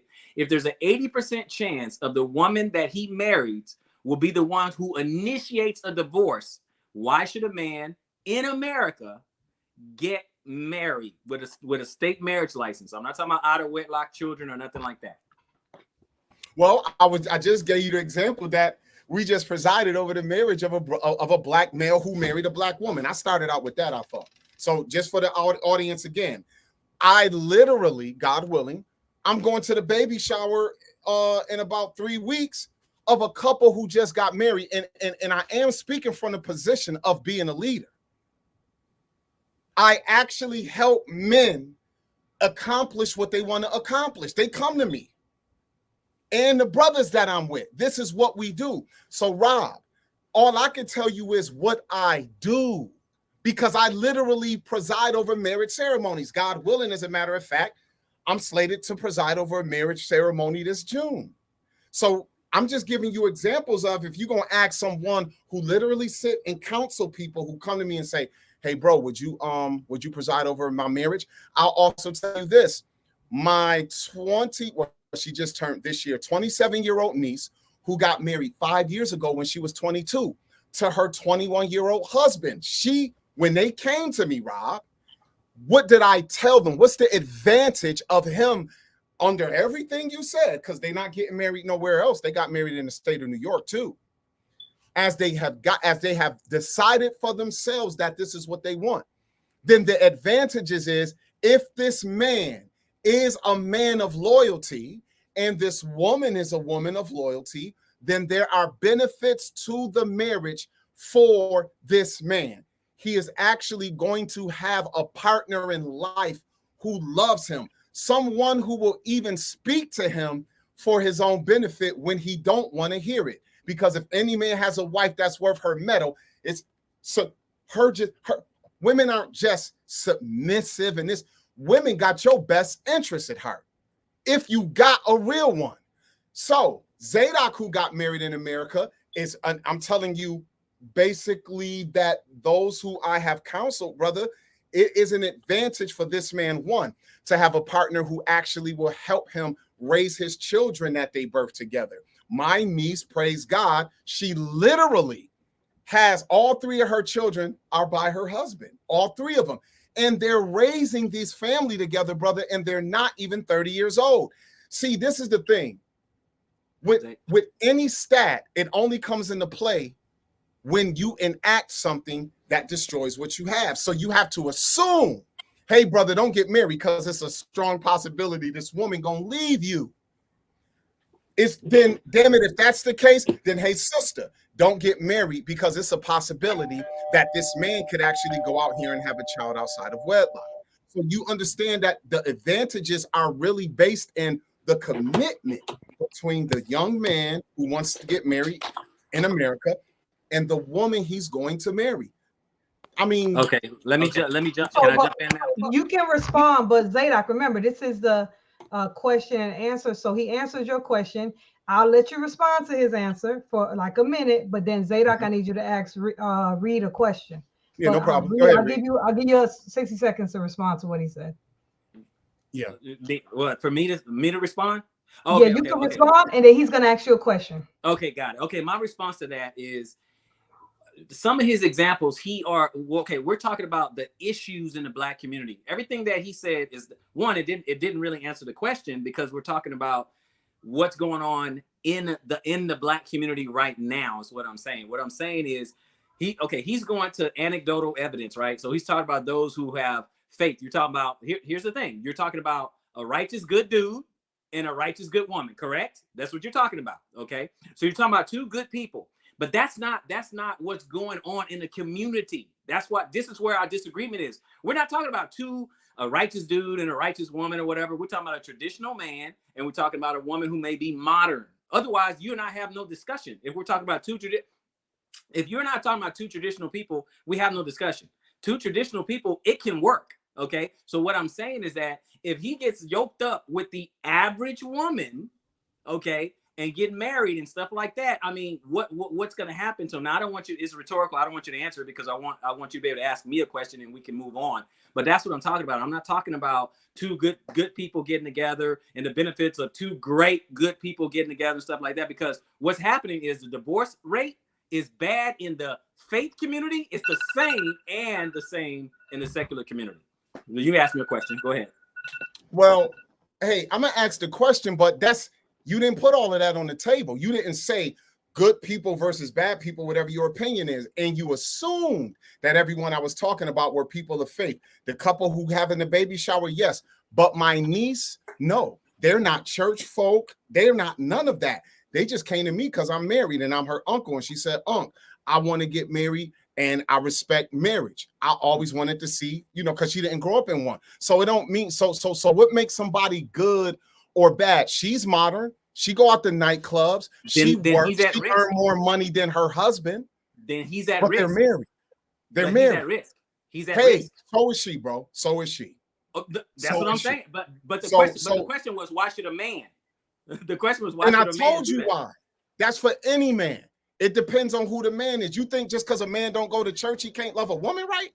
That's not the conversation. I didn't say that. I don't say that. Bro. So, okay, so whatever you're calling good people, I'm just talking about people. I'm telling any man, I don't care where he from. I don't got to know your life story. If you telling me you about to get married or you thinking about it as a man in America, my message is the same. That's it. Okay. So now I have a question for you. So now I have a question. Okay. So, hey, Rob, what's interesting is you gave that stat about 51% of young men, black men, who they aren't married and don't have children, right? Correct. Was that it? They don't have children and they aren't married. Correct. Is there a stat that tells you why they don't have children and aren't married? No, there's a lot of reasons. There's a lot of reasons. Okay. If you just ask, okay, if I ask the question, if I say, hey, are you married? And someone says, no. Do you have any children? No. That's the end of the information. Everything else is just speculation and conjecture as to why. But we do know. So that's not a negative. That's not a negative because they're not married and don't have children. So it's misleading to use that number as no. Hold on, both of you guys. I'm gonna let you re-ask the question again, Zadok, and then Rob, I want you to answer. I need to answer. Sis, he answered. No, I know, but he wasn't finished. He wasn't finished talking. So I'm assuming that's why you had to interject because he's not understanding your question. I thought he was done. So I don't need to No, he's not done. No. Nah, he wasn't done. He wasn't done. All right, so go ahead, Reed. Okay, can you hear? Okay. No, I'm not done. First of all, that 51%, I'm not saying it's negative whatsoever. Okay, I'm not saying it's negative, but there's a lot of reasons why men are not married and don't have any children and stuff like that. And it's not all negative. Some of it they just choose not to be. They're just not ready. They're choosing not to be. Some of them they see the stats that we're talking about. They see that, hey man, is it worth it? Is it worth it for me to get married in this country? Not get married, okay? Not just get married. Getting married is fine. I'm married. Being married is fine. It depends on who you're married to. The problem and the issues, because I want to stay on topic, the issues is in this country, there's far too many modern women, way too many. They don't have traditional values. So every man is at risk. Okay. So just so I can, answer the question, they're at risk. That's just that's all I'm saying. Okay. So you had asked about the 51%. Was that the extent of the question? Like, is that like why the 51% are not married and no children? Was that the extent of your question? Yeah. It sounds like you understood the question and you don't have the answers. You don't know why. So I'm finishing. I mean, wait, hold on. I just want to make sure you finish because I don't think you have the answers. Go ahead. Oh, okay. Well, my response is this. We both know that there's a multitude of reasons as to why that 51%. That doesn't mean that stat is negative. It's just that there's a reason behind it. Here's the other thing. I want everyone to notice that what you are attempting to do, it is not working, but you're attempting to poke holes in every single stat that's out there. Okay. you can't, you're not going to be able to do that, because you want to say, well, let me go ahead and get into the nuance of each stat or whatever, because you know what the stats are saying. You know how the stats are perceived. You know that is more of a risk for a man. Well, you know what? I won't assume what you know. You know what? I'll stop. I won't assume what you know. I will say this. By and large, in the red pill community, okay, and the average guy who hadn't even been red pill, but he's just getting the information, by and large, they know when they look at these stats, they know, because the man is the one making the commitment. He's the one who's the provider. He's the one who's he's not getting on a woman's program. A woman is getting on his program, right? A man don't rely on a woman for his retirement, but the other way around is true, right? So if he looks at, okay, hey, you know what? 51% of these 51% of these marriages are getting divorced. You know what? I don't even have to do anything wrong. 80% of the time, she's probably going to be the one who initiates it. Stuff like that. This is what he's thinking. This is not a bad guy. This is a guy who's contemplating marriage. That's it. Hadn't hurt anybody. Just contemplate marriage, right? And he's looking at it. He's like, man, I can lose my children. I can use half my assets. I don't know. And it's a woman who's modern, who just decide one day that he's not living up to her expectations, and whatever it is that she gonna make her happy, because she was. Hold on, Reed. I don't mean to cut you off, Reed. I don't mean to cut you off, but I gotta let Zadok respond to you, the question that you answered, and then I want you to ask him a question, because I don't want him to miss the point. I want him to get up in here. Yeah, so respond. You tried to protect your young stat game, and I think you're showing how weak it is, because I am poking holes, not in the stat itself, but that the stat is not an indicator of truth. As far as the full, no, brother, it's not. Go ahead and mute your mic, bro. Let you know what I'm saying. Go ahead and mute your mic. Let him respond, and then you can ask him his question. So what I'm saying is, you know that what I'm saying is utterly effective. Why? Because when I ask you, hey, it's the 51% of, let's say, I think you said the age was like 18 to 30. They aren't married and don't have children. I asked you, is there a stat to tell you why they're not married and don't have children? You said that stat doesn't exist, and to try to say why would be pure conjecture, and I agree. So what I'm saying is, the stat is not indicative of these boys can't find women that they like and that they digging, or who they might even love. Is it an indicator of them not having love, or is it even an indicator of them not having relationships or not desiring marriage? That stat, according to you, no, Zadok, I can't say that doesn't exist. Just like Zadok can't say, well, you know what that 51% means? It means those men can't find no women. Those guys are alone. They're not in relationships or anything like that. That's the fault in the stat. It don't mean that the stat itself isn't true, but the stat is not an indicator of the why. It's just a number. And then this is what you did. And I knew you were going to do it, because I think the red pill community in this regard, these pills might be mollies. These might be red mollies. Let me tell you why. Because of this point right here, brother, and I'll end here. You said these guys can look at these stats and say, well, why should I get married? 80%, it's an 80% chance that my marriage will end. I'll dedicate myself to this woman, and this woman will leave me. But earlier, when I asked you about the 80%, just like I asked about the 51%, I said, is there a stat on the 80% of women, the 80% of marriages? So that means out of the 100% of divorces, 80% of the filing for divorce is a female initiated one, which leaves 20% for a male. I asked you earlier, are there stats that give you the reason why the women file? You said no. Of course there are reasons, but the reasons themselves don't have stats to them. So that means it is false to say that the marriages that the women file, that there's a number to say how many are justifiable in a woman saying, hey, I'm out this marriage, and how many of those marriages are a woman who's just abandoning a man she don't want to be with no more, and he was loyal and ain't did nothing foul to her. you know that stat doesn't exist. And so the 80 number is used to make it seem like all the women who file for divorce are some modern woman who ain't got no values and they just don't need a man in their life. And that is false. All right. So I know you want to respond to that, Reed, but we're going to have to get to the next question because we don't have a lot of time. So, Reed, you asked Zadok a question. Okay. All right. Okay, that got convoluted, but okay, let's go to the next question. So, since we brought up and talking about modern woman and stuff like that, what do you think is the problem or the issue right now?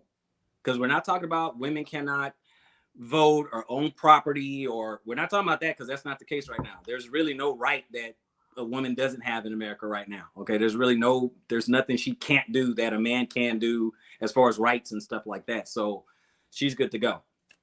So what exactly, you know what? I'm gonna switch my question. I'll go back to this one. We're talking about all the risk factors for a man in a marriage. So you have paternity fraud. You have a lot of paternity fraud, up to 30%. You got paternity fraud where men are 30%. They're paying child support for a child that's not theirs. That's not even theirs. And then they can prove it's not theirs through DNA, but they still got to pay. So where does the accountability lie when you're saying, when we're saying, okay, so sure, men should take care of their children, but what about men who are taking care of children that are not theirs? Well, as far as a man who's taking care of a child that's not his, and then you say he still have to pay the child support, that's just totally damn unfair. That's foul as heck. Damn. Wait, bro, a man got to pay child support once it's proven by DNA. Oh, man. That kid ain't even his at all, but the system would still make him pay for the child. Yo, that's just utterly foul. That's what but they only do that if you're married. So for like example, let's say you're legally married, right? But you separated, or your wife cheated on you. I didn't know that caveat. Yeah, if she could cheat on you, or you could be separated. If you're legally married, yes, she can actually put him on child support just because they're married. And he would have to pay it. Okay. Yeah. Well, I guess because the child belongs to her, but she's his wife, he's still legally responsible for the child. Okay. In marriage, okay, cool. I mean, if it turned out, then the woman just did something foul. But I wonder what that would look like reverse. I don't know if that kind of stat exists, because I never had heard of that, but you kind of added a caveat that Rob didn't put on it. That's fine. But let me say this, for the men who aren't in marriages, and that thing pop up, for the Maury Povich, the Steve Wilkos show folk, I'm going to tell you this. This ain't a Bible debate. But the Lord said that the powers that be are ordained of God, and they don't bear the right to execute law in vain. They'll hurt you for your evil, and that they'll big up you for your good. I'm going to tell you this. For every guy who has possibly gotten a woman pregnant, and that child, and I'm sorry, he's been sexually active with a woman that he's not married to. See, people, I think, like I seen one of the brothers said in the comment section that society is broken. I'm telling you that they don't have a stat for this, but my worldview, which is informed by the word of God, tells me that fornication is the only sin males and females sin against themselves and put themselves in danger. That's literally what the text says, and Rob knows that. So my worldview isn't purely a secular one. Everything I am is represented by the word of God. So I'm not trying to be overly dogmatic, but Rob know that him and I know that that's there, that fornication is the only sin that a person commits against their own selves. So unfortunately, brothers, just like the lookouts at a drug deal, and just like the guy who think because he's not moving keys or he's selling his nicks and dimes on the street, if you get caught up and get an unfair sentence, hey, I think that prison sentence was unfair, unless they planted drugs on you. If you got caught with drugs, you opened yourself up for, even when they're unjust, to possibly have an effect on you. Y'all know why I ain't in prison right now? Because they can't put me in it unless they set me up. So what I'm telling you is, for the brother who would sleep with a woman, and because this girl promiscuous and may have lied to this guy, and she done slept with 2 or 3 other dudes within the same time frame, and now she just telling him I'm pregnant, and he like, okay, well, yo, I'll be a dad, and it wind up turning out that that kid ain't his. That's so unfortunate that to hear that that happened to that brother, but he shouldn't have been fornicating. That's my answer. All right, Reed. So I'm gonna let you respond to what he said, and then you're gonna ask a question to Reed. Okay, Zadok. So go ahead, Yes, Robert. no problem. Okay. All right. Let me go ahead and just respond to that. First and foremost, it seems as though you're always putting the accountability back, to the man and not holding the woman accountable. And society is doing the same thing. Since we're talking about the issues in the community, the issues, and you use the Maury Povich and things like that as an example. Let me go ahead and let me use that also as an example. Has anyone noticed, people listening, okay, put it down in the chat, stuff like that. Anyone notice when someone goes on the Maury Povich show or whatever, and we hear his famous line, you are not the, you either are the father or you're not the father. And he says, okay, you are not the father. Notice this. This woman brings a guy up there. This is guy number 3, guy number 4, guy number 5, whatever. You are not the father. She all of a sudden becomes a victim, okay? Now, she slept with multiple dudes because the guy she has up there, he's not the father. Then they boo that man. They boo him, okay? He's not the father, okay? He's like, hey, I'm not responsible for this child. It's not my child. And they applaud, and they give her sympathy. It's like, oh, no, it's okay. It's going to be all right. Even Maury pets her up and everything. So all we're doing is enabling all this accountability, enabling this inaccountability. The woman's not held accountable. Like, now you just held the man accountable. You're like, hey, no fornication. And obviously we both teach the Bible, so we can both make it a whole the Bible debate and all this other stuff. We can do that. Now, again, let me say for the record, I don't support fornication. Okay. I don't support that. Okay. So I don't want us to harp on that. I don't support fornication. All right. So now we can keep moving forward. But what I'm saying is that in this society, since we're talking about secular type stuff, in this society, women are not held accountable. And that is the problem. We're not even allowed to hold a woman accountable. We're not even allowed to do it. And you agreed in your own words. You're like, well, yeah, you're right. There's nothing you can do in that particular situation. Basically, we are paper tigers. We have no teeth. We have no claws. So how can we fix a community? How can we fix a community if we have no authority to do so? But you can ask your next question. Go ahead. Well, I don't want that to stay high. I don't want that to be rhetorical. I'll respond to that like this and ask my question. But try to keep it short though, Zadok. So you go to the next question, please. I will. No, I will, but it's important. Because at the end of the day, I know Rob isn't a supporter of fornication. So then, since we're not supporters of fornication, let's tell the damn truth about it. The men and the women who do that woman, now if that woman met Zadok and she want to get her life right, then maybe she would humble herself to my advice or a Rob's advice, because she's looking for accountability. But what I'm telling you is that if that woman in that Maury Povich situation that I brought up first, and you did, that was a nice little rebuttal right there. That was a good one. That woman on stage with 4 men, I feel bad for the brother who thought it was his baby. I said that. I didn't leave her unaccountable. I'm telling you, I feel bad for him. But for those who will fornicate, you're getting what it earns.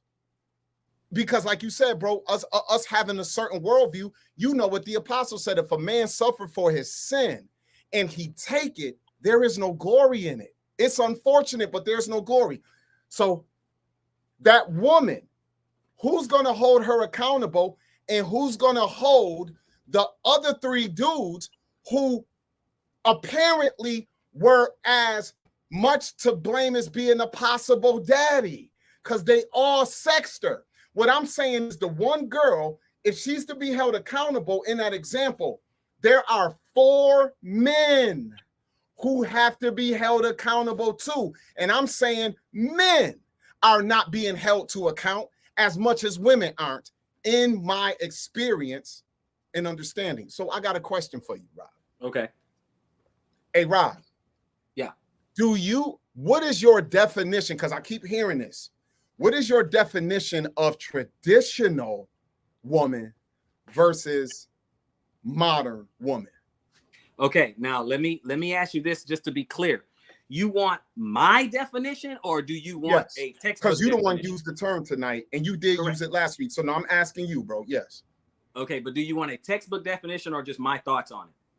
Well, I mean, yeah, whatever you mean by it when you say it, Rob. Because I heard you. You said it probably twice tonight. Okay. All right. Here's what I mean. Here's what I mean by it. I'm sorry. My phone's acting up a little bit. Okay. Here's what I mean by it. Let me get this straightened up here. Okay.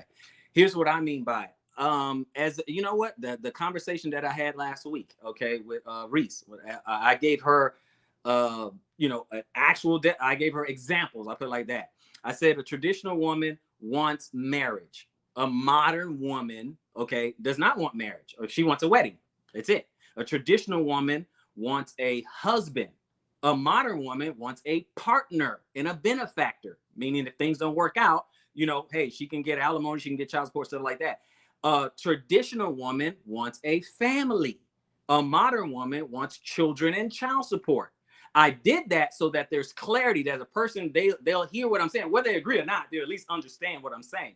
That's the difference. A traditional woman are okay with normal and traditional gender roles. A man being a provider, protector, leader. A woman being a support, caring, nurturing, things like that. That's how I'm differentiating traditional woman from a modern woman. Now, modern women today, they don't want to do that. They don't want to cook, clean, or their femininity is conditional. Well, if you do this, then I'll flip the switch and become feminine.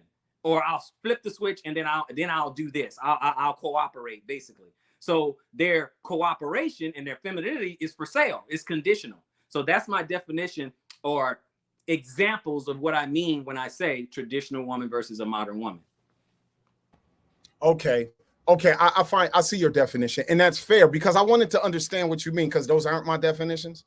Okay. Some of it might share some similarity, but that's not my definition. So when I'm sitting up here as representing Blue Pill today, to me, Blue Pill traditional is a woman who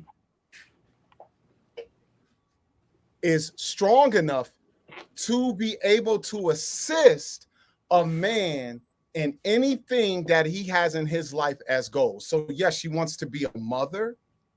She wants to be a wife. She wants loyalty from a man, and she's going to hold him to his words that he promised her.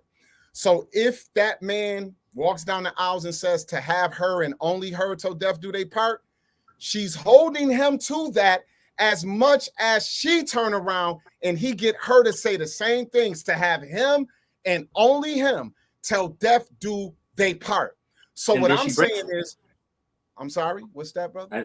I just said, and then she breaks it 80% of the time. No. What I'm saying is, well, I mean, in your view, it's a possibility that either one of them could break it, good brother. To be fair, because I've seen many men break it and women break it. To be fair, yeah, I know we have the numbers. Let him finish his point. Let him finish his point, Reed. So a traditional woman is going to hold her husband to the vow because she desires to be a wife and a mother. And it's based on her being able to trust that the man is going to keep his word.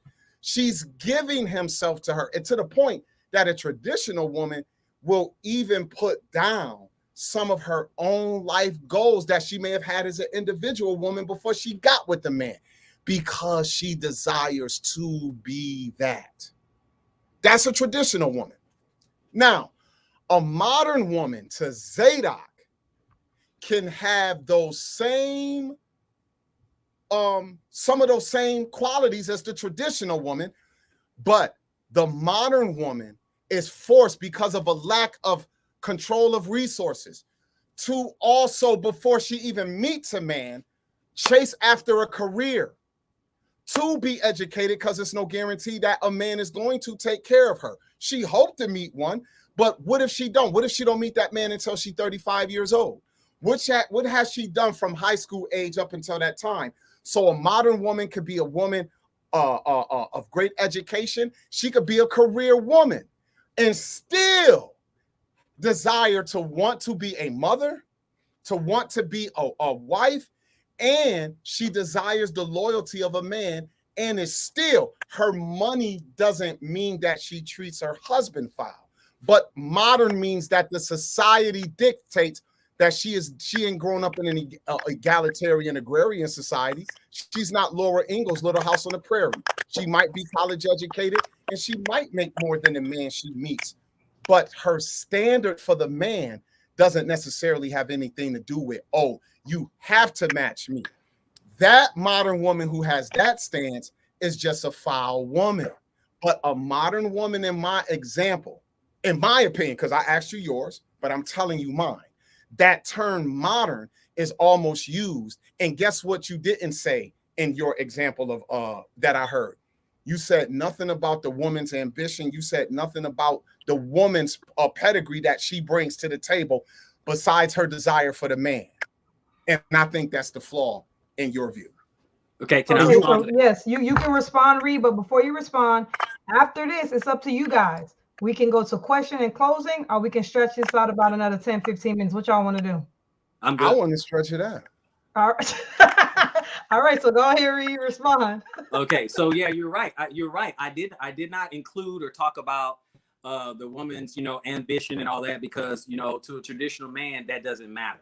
Okay, I'm not saying she can't have an ambition. I'm not saying that. I'm saying that when he's looking for a wife, he's not like, I wonder what her ambition is. It doesn't matter, because he's on his program. He's living on his purpose. He's on his purpose. He is the train in which she's trying to get on.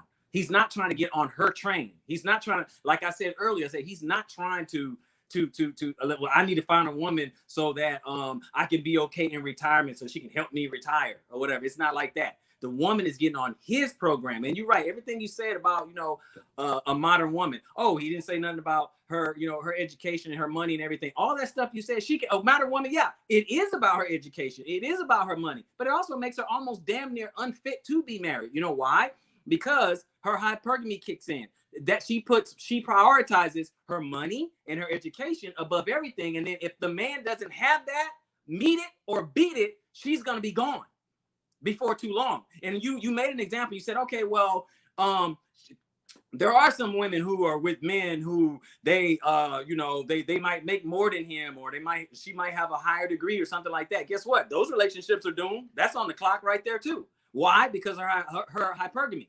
Her very nature works against her for wanting to go up. Why do you look at all these examples of these celebrity women, these superstar women, all these women, and all of a sudden they can't keep a marriage? And the ones who are not in a marriage, they can't find a man. Why? Because they have so much money. So the higher their income, the less men, her dating pool is limited. It goes down. It shrinks. Her dating pool shrinks. So now she can't, according to her own hypergamy, she can't find a man now. Oh, she makes $200,000 or she makes $300,000. Okay, you're talking about even at $100,000, you're talking less than 15%, and that's both male and female. Okay, so you don't even have that many. And then you're talking about $250,000. It goes way down, like 7%. So it goes down more and more. It's like 1% makes $400,000 or more per year, and that's men. Okay, with 1%.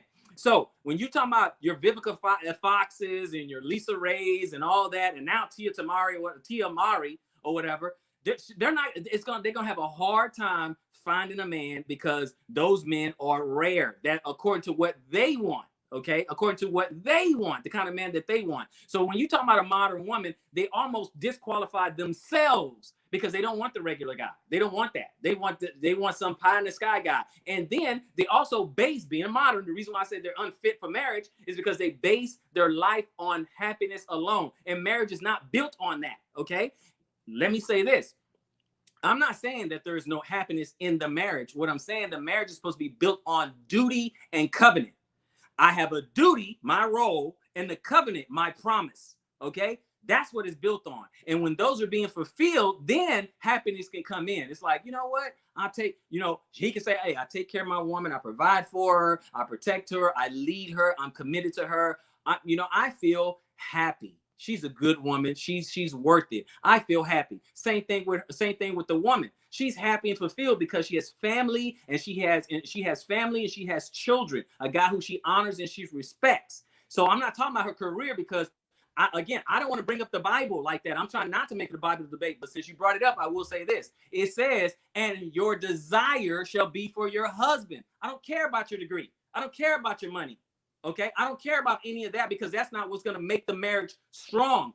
Duty and commitment is going to make that strong. With traditional roles, me doing what I'm supposed to do as a man and she's doing what she's supposed to do as a woman, time immemorial proves that what works. This modern stuff is still young. It's 60 years old and it doesn't work. Look at the stats. It doesn't work. So you can try to pick at the nuances of the stats if you want. But what we do know is it doesn't work. That's what we know. That's the issues. It does not work, period.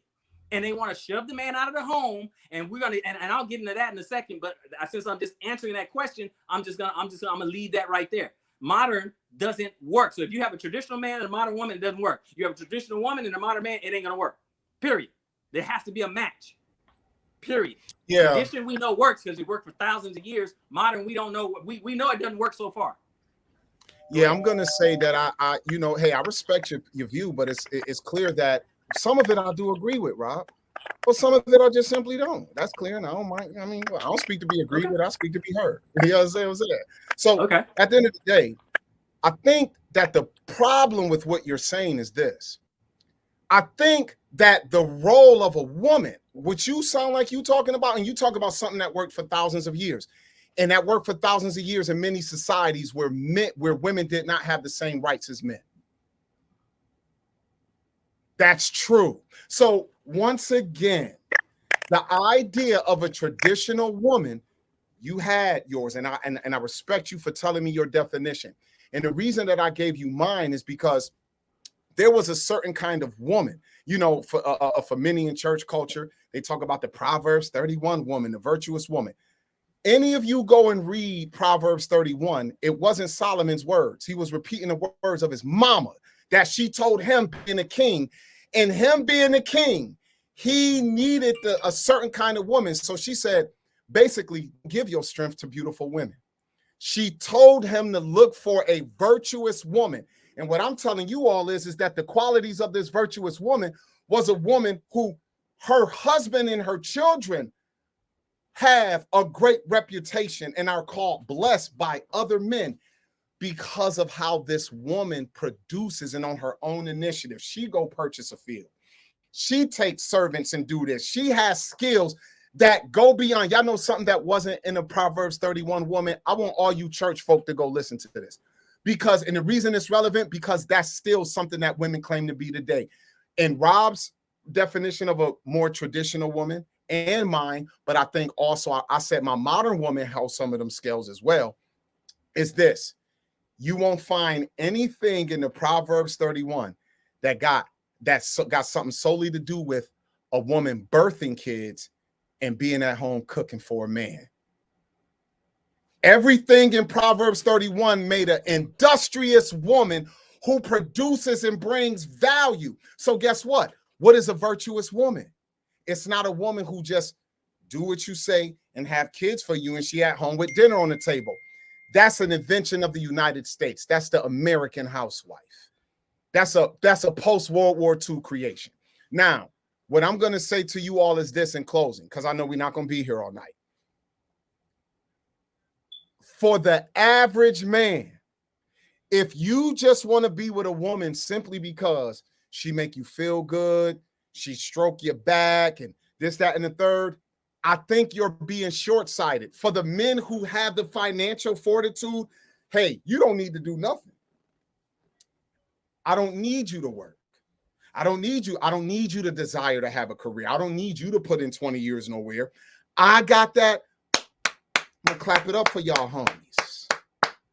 But for the average guy watching tonight, the average black, white man, whatever you are, and you're out here looking for a woman, if you're a guy who only in America, with your level of education and where you are, you hoping to get somewhere, but your reality is that right now you desire a wife. And bro, you make about 40, $50,000 a year, maybe. Hey, I hope that you can upgrade your financial situation, and I hope your education level can step up, and who knows how you might produce financially in the future. But you would be remiss that if you desire to have children down the line, there's no guarantee on what your financial ability alone is going to be in the future. So I would recommend that you also look for a woman who has ambition like you do. And you like, well, hey, babe, if I can get myself right now, I only make about 40,000, but I'm trying to get myself in the next 10 years. I'm hoping to double my income. If you desire to live off of 80 grand gross before taxes, cool. But if you desire to be a $250,000 a year man, you might want a woman who has business acumen or even has a career like yourself. She has ambition, but she loves you as well. And she desires to be a wife, and she desires to have children. Because as in America, as the economy gets more out of control and the prices of wages don't rise with inflation, so a lot of brothers are going to find themselves starting to have stresses of not being able to even themselves reach the financial desires they want in the future. And I hope some of you have a woman who has skill enough to be able to complement it. It's not about, oh, I'm just depending on her and I'm not going to do nothing. But in the United States, before the Industrial Revolution, 85% of married couples ran family businesses together. The wife literally ran the specialty business with the husband. Before we had shoes in Foot Locker stores, you had families of cobblers, husbands and wives who were masters in making shoes and raised sons and daughters to become masters in making shoes. Wagon makers. The Industrial Revolution. How is it that 85% of American families, I'm talking about married couples, 85% of them ran a family business together? And that's not the stat if we want to put stats on the table. What I'm telling you all is that now that most men, average men, are wage earners, any of you brothers who are desiring to have a wife, I pray that you find a woman who is going to be able to bring more to the table than just have you some beautiful babies and have some dinner on the table when you get home. But that you have a woman, if need be, can get out in the workplace, or y'all are entrepreneurs together and can build business together because she either has skill or she's willing to learn it when you suggest it as a wise leader of your family. And for the brothers who got it all financially and you don't need a woman to bring that to the table, man, I salute y'all. I just don't know too many of you. All right, Reed, I'm gonna let you respond. Reed, by the way, you have like a clickly sound. Let me see if it's still there. Hold on. Okay. Okay, it sounds okay now. Yeah, I had to mute you. See, there it go again. It's like some kind of clicking or something. Okay. Let me see. And I didn't want it to overshadow what Zadok was saying, so I had to mute you. Okay, hold on. Okay. How about now? How does that sound? Good, perfect. So okay. I want you to respond what he says. If you guys don't have any more questions for each other, I got some questions from the people, and I got my own questions and from what I heard. So you can respond, Reed. Whatever Rob said. I don't have any more questions. Personally. Okay, so Reed, you respond, and then I'm going to ask you guys some questions from the people. Everybody in the comment section, I hear y'all got a lot to say. Y'all got a lot to say out there. So if you have any question for Zadok or any question for Reed, put it in there. Reed, question. Hey, Zadok, make question. sure Enigma Neek TV, make sure he put a question in the chat that you asked me directly, because he act like he wants smoke. Well, you just heard him, so you go ahead and ask a question. Put your question in the chat, homie. Put your question. So all Reed, right, now, go ahead. Well, let me ask you this: is this my close, or am I just? This is not your close. This is just you responding to everything he just said, and then we're going into the questions, and then we go into the close. Okay. Well, just to respond with some of the things that he said, I find it a little bit disturbing. The reason why I find it disturbing is because it's the same old. But again, it does fit the definition of blue pill. So, gentlemen, it's out. He's saying, hey, find a good woman, same ambition as yours and stuff like that. That's what that's what they've been trying to do, right? And he's saying that, oh, well, the Proverbs 31 is, industrial woman and stuff like that. Sure, a woman can work, that I don't have a problem with that. She could work and things like that. I'm just saying that is not on the forefront, okay? So a couple of things. Again, I was saying that, hey, it doesn't,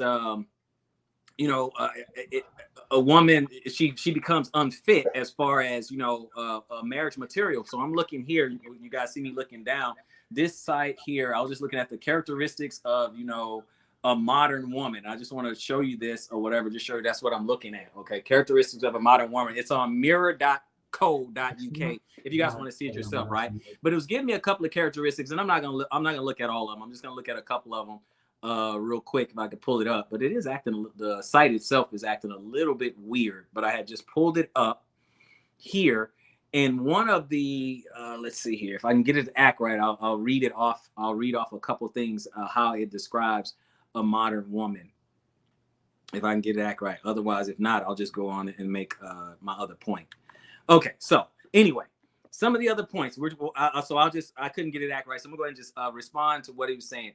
He was giving some of the same old answers, the same old, hey, just find a good woman and everything will be okay. And I'm talking about, the risk that men have to take because of the issue. So let's talk about the issue. We were talking about before that, with welfare and euphemism and all this other stuff, it just messed things up, right? So let me just look at just a couple of things. We got a lot of single family homes, and I want y'all to notice something. He didn't use a stat.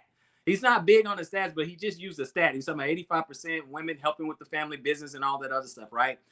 Supporting the I give him credit for trying to support the the blue pill side. He's definitely on the blue pill side of just status quo. Everything is fine, and the men need to do something different. Need to step up or something like that, right? I don't want to misrepresent him, but if we look at a couple things, the issue is this: when you give up your leadership, I should put it like this: when you run your man out of the house, okay, bad things happen. You don't have that leadership, that support, that guidance. You don't have any of that, and bad things happen. That's why we were talking about when I was saying men pursuit of masculinity. That's why you have the rise of people like Jordan Peterson, Andrew Tate, Kevin Samuels. They're just simply filling a void. That's it. There's a huge void. They letting them know that, hey, it's okay to be a man, because why? They've been emasculated by their women. They've been ran out of the house by their women. Their children have been weaponized against them by their women.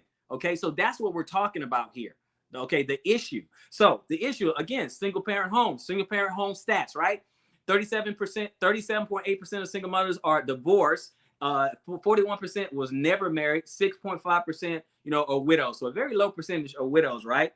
That's from the Brookings Institute. Another one, the strongest predictor of whether a person will end up in prison is that if they were raised by a single parent. C.C. Harper and S.S. McClellan. Okay, father absence in youth incarceration. Okay, it says here, San Francisco, 1988 and 1996, 70% of inmates in the state juvenile detention centers serving long sentences were raised by single mothers. Okay, Wade Horn, why there's no substitute for parenting, right? That's in 97.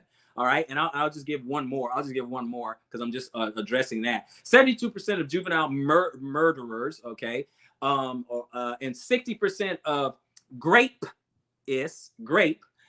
came from single mother homes, okay? And this was back in 2004, okay? So the issue is when our women become untethered from us, meaning they don't even think they belong to us, okay? Women been asked, okay, if they ask the black woman, do you belong to the black man? Nobody controls me. We don't belong to nobody. Even the person I had a conversation with on this show last week, the same thing. Nobody hold anybody accountable. Everybody hold themselves accountable and stuff like that.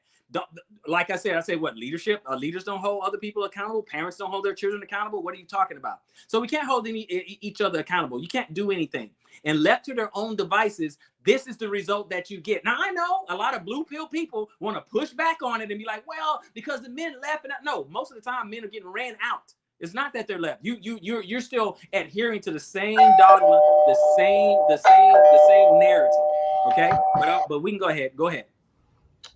Okay. So this is what we're gonna do. I only see a few questions, so let me get the people's questions first, or comments, and then we'll go to my questions that I had. My questions aren't my questions; they're just questions that I got from commenters and other people I've seen talking about these issues. So the first one we'll go to it. This one looks like it's a comment. It's I guess this isn't a question.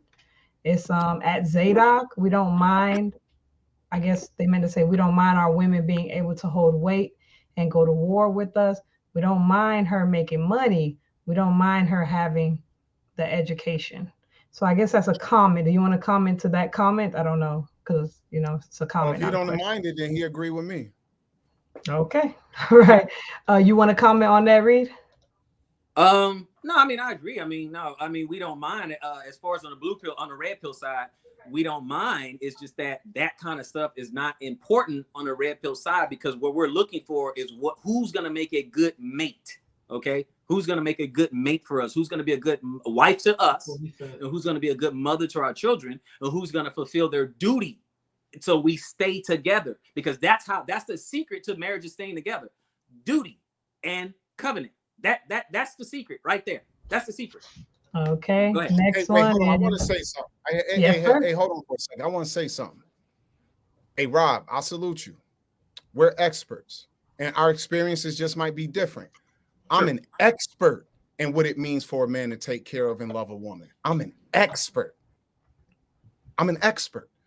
Some of these guys in the comment section might not be. And unfortunately, some of them may have been hurt by foul women. I've been hurt by foul women, and I done hurt some too. But I'm letting y'all know I'm an expert. I've been married. God willing, I'm about to celebrate my 25th year of marriage. And it's not about perfection. It's not about the woman did everything right. And it's not about I did everything right. It is about the covenant. Y'all know, for better, for worse, for good, this, that, and the third. Some men and women just don't keep their promise to each other. And the red pill problem is that they claim they got some new data. And y'all know what the new data is? Every damn problem that got me as a man not being able to find a woman I want, it's their fault. You ever notice red pill hardly ever have conversations about men? Their conversations are aimed at women. Any problem with hey, brother, get yourself together. But if you want to know why you can't find a good woman, it's because it's hardly any out here. But reality says, how is it I'm presiding over marriages with people who want to get married? Y'all do know that a lot of people who get married in churches only go to a church because it's tradition, not because they're church people. How is this happening? What I'm saying is, Rob, you had great stats tonight, but I proved that the stats are not explaining the micro of what's happening. The stat is just a stat, and it don't give too much data at all. And I asked you two questions, and you said, while the stat is a general stat, the stat doesn't give me the details that you asked, Zadok, and that's a fair shake. So if it don't give the details, then don't use it as details in the manner that y'all trying to use. No. Yeah. All Can I right. respond? Yeah, you can. Go on, make it short so I can get to the next comment. But go ahead.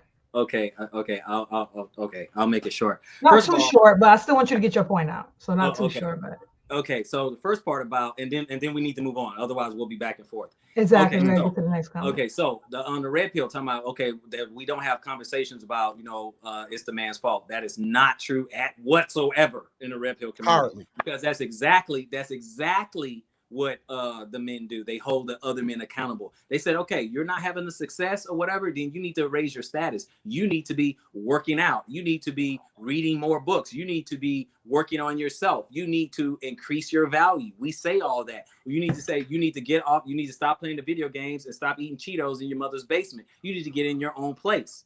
If you looked at any of these things, it's exactly what they're telling them to do. Get your life together, period. There are plenty of times, whether it be Andrew Tate, whether it be Jordan Peterson, whether it be Kevin Samuels, all of them, they say that it's like, well, you don't deserve a woman. You're not ready. You're not doing what you should be doing. You're not a man yet. Okay, you're not working. What? You're only making 30,000. Okay, what are you doing? Okay, I understand. Okay, so you have a 9 to 5. Okay, what are you doing a 5 to 9? These are the conversations that are being had. So it seems like you're not even in that space or looking at that space. So the men are holding each other accountable. That's how men are getting better. That's what they're doing. They're saying, you know what? That I'm not getting the outcome that I want, so let me change what I am doing. Then they turn their gaze towards the women. If I get better and I raise my status, I don't want the same ratchet or modern women. I don't want them. I want something better. I bettered myself. Now I want something better for I better myself. Now I want something better to marry. That is what's going on in that particular community. That, my brother, was a misrepresentation of the red pill. Now we can move on to the next thing. I just find red pill to be weak. I'll be honest with you. It's okay. But let's go to the next comment, and it says, Reed, being a Hebrew who holds the Bible as a standard and arguing a secular argument is super dangerous. The brothers that would come to the faith is mind blowing, honestly. What would your comments be today? Yeah, it's to you. So okay, it's to me. First, it's yours. Okay, first and foremost, I think that's disingenuous and ignorant. The question, not the person. I don't know the person, because these stats are exactly the same in our community as out of our community. Like Brother Zadok, he was talking about all these marriages, he's seen all that, but guess what? The divorce, the stats is the same, okay? As far as the divorce, at the same rate, it is the same. People in this faith get divorced at the same rate as people outside of the faith. And more to the commentor in that question or that statement is like, oh, well, that's scary. How can somebody who teach the Bible talk about secular things? Because we live in a secular world. I would prefer all of us to be in the kingdom right now, so we don't have a debate about anything. But we have to deal with secular problems. We're dealing with divorce. We're dealing with abortion. We're dealing with infidelity and adultery. We're dealing with all these things that are out here in the world. So it's not smart for any of us to put our head in the sand and be like, well, let's not talk about that because that's not Bible. And we also said through it, both myself and Zadok said, this isn't a Bible debate. We can go back and forth and we can talk about this from a biblical perspective. Both of us can. But we chose not to talk about it because we want to broaden the audience of who would listen to us. Zadok and I, we've known each other for a little while, even if it is just from the debate circuit. That's fine. But we both know that we could just talk Bible all night. We could talk Bible for 5 hours. But that's not what this is about.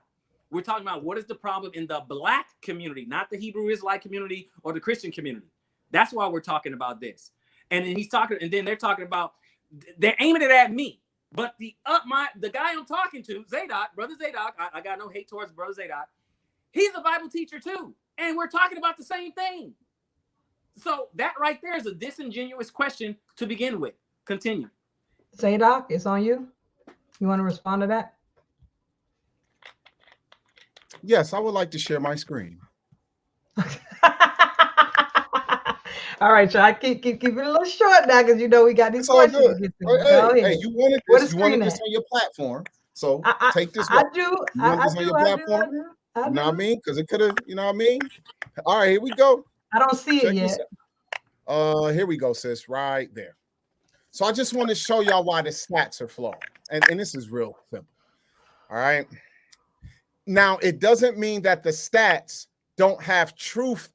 That the stat overall isn't true. I would just want to give y'all an example.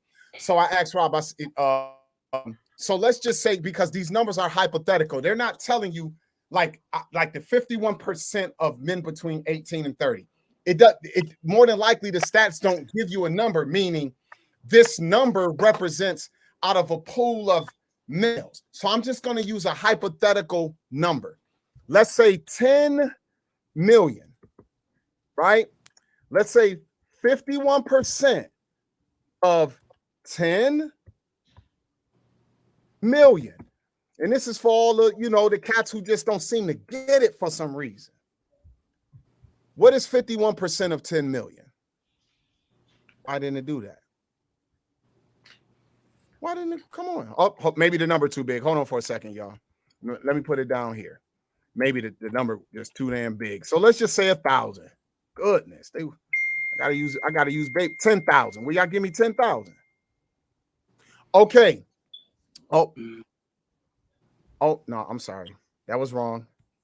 Up here. I gotta make this number small. I guess this number was too big up here. Sorry, y'all. This idea just came to mind so y'all can see visually what I'm saying. Once again, I don't think that it's an issue with what Rob is saying when he used stats. What I'm saying, the stats he's using have limitations. So let's just use this arbitrary number of 10,000. 51% of 10,000 is 5,100. So let's just say out of that number, 5,100 men, young black men between the ages of 18 and 30, aren't married and don't have children. When I ask, okay, so out of this 5,100, what details do we have on why they don't have children and aren't married? That information doesn't exist. But this number of 5,100 young men between 18 and 30, if you're not careful, can sound like it means black women have some fault in 5,100 young men between the ages of 18 and 30 not being married or having children. How many of these young men are in college?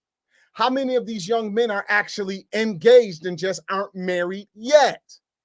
How many of these young men actually don't even desire a wife and have no plan on being committed and actually just want to live their life? They don't really want to be attached to a woman, not in a marriage. It don't mean that they won't be with a woman, that they won't, as long as a woman understand where he coming from, like Nas said back in the day, I ain't got no game. It's just some women understand my story. Okay, cool. What I'm saying is if you use this, the stat might be true. You got 5,100 guys who between 18 and 30 who aren't married.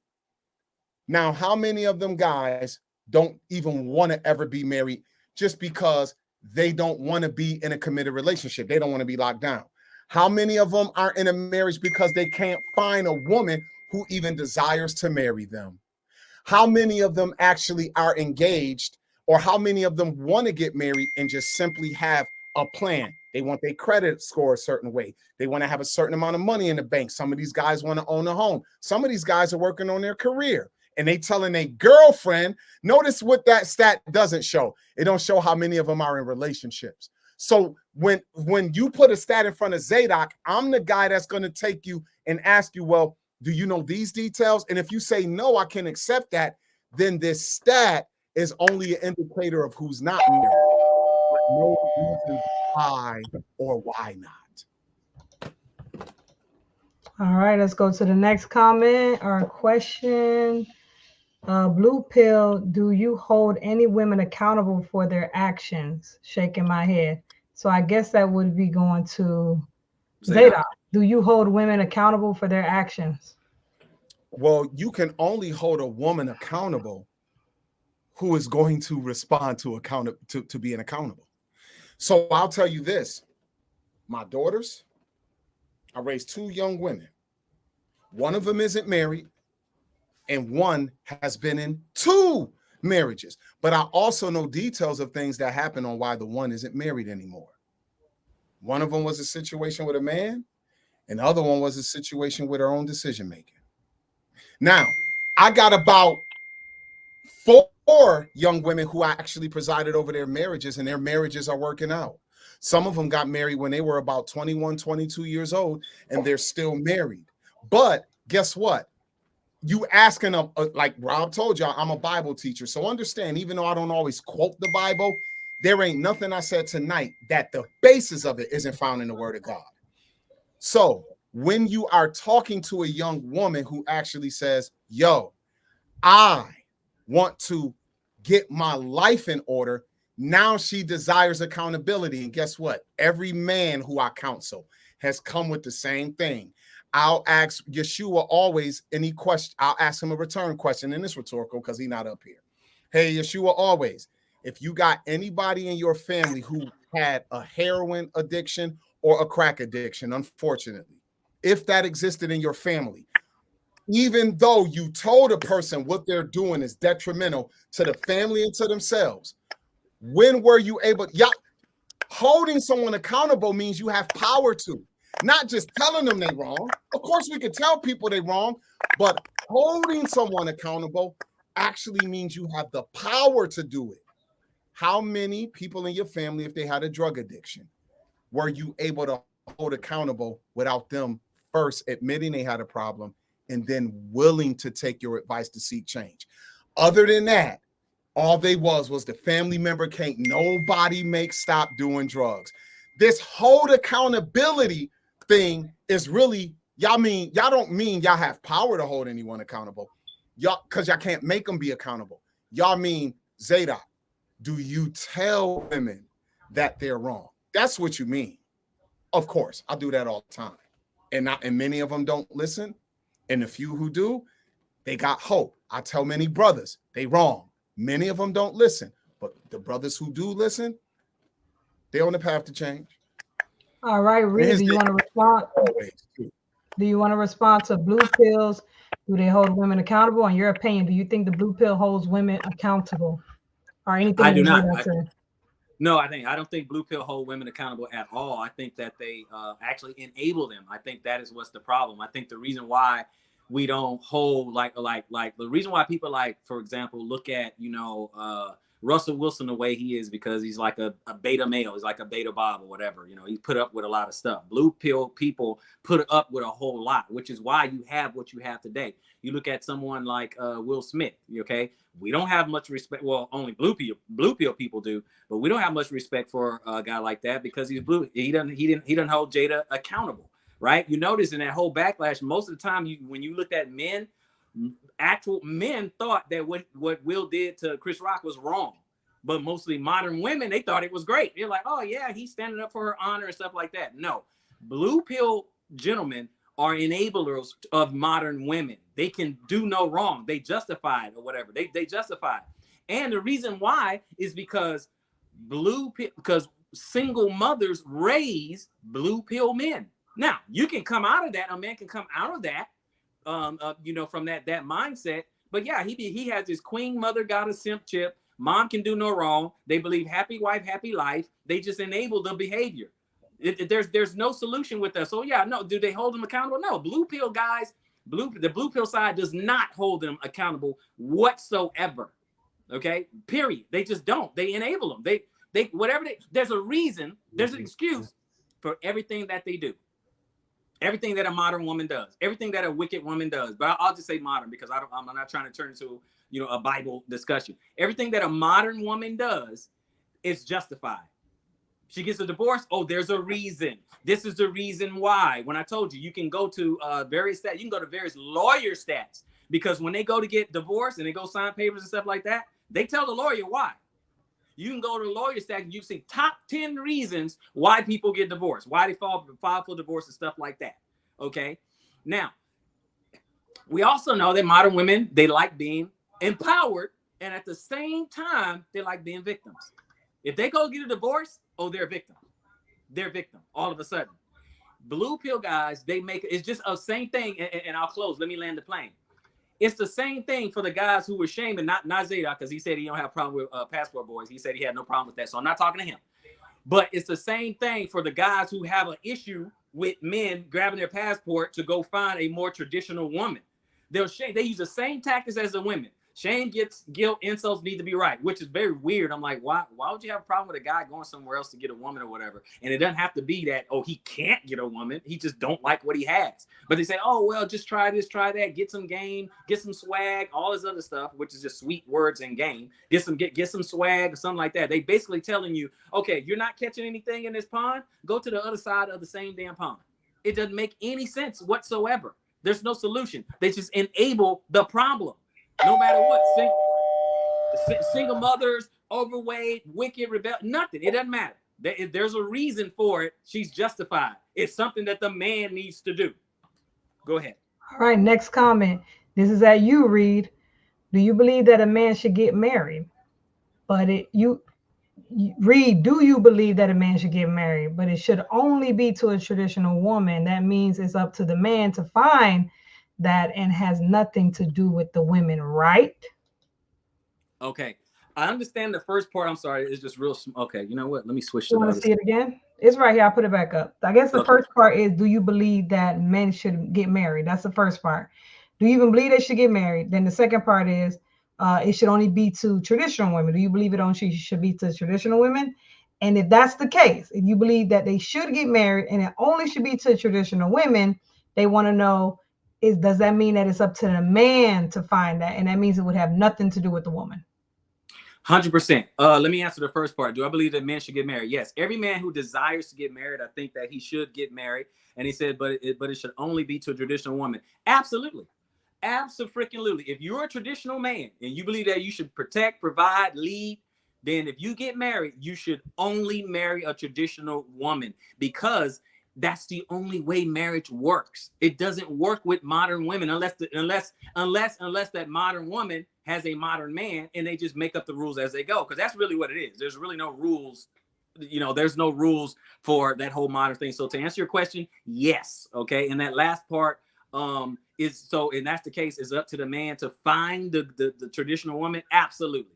It's absolutely 100% up to the man to find that traditional woman. So I want to ask something real quick, and I'm gonna get to you, Zadok. This is just for me real quick. If that's the case, if that's how you're breaking that down, then women that are divorcing at 80% or whatever the numbers are, whose fault is that then? Because if he's supposed to be finding that traditional woman, but the divorce rate is so high, what's going on? Where's the disconnect? What's happening?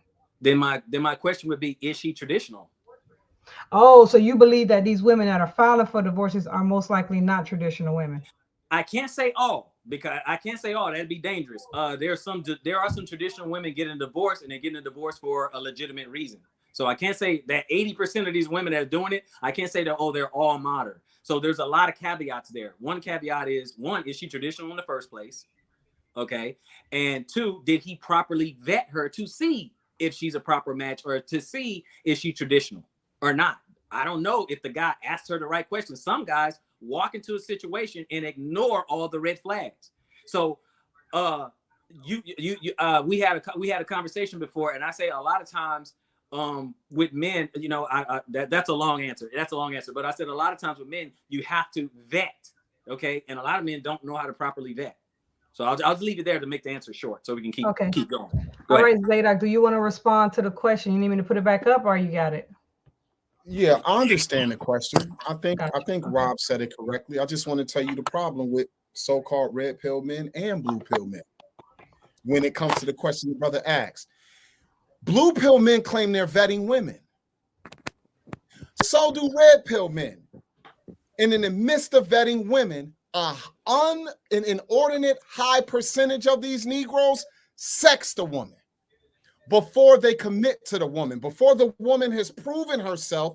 In the midst of the vetting process, he need to be touched down there.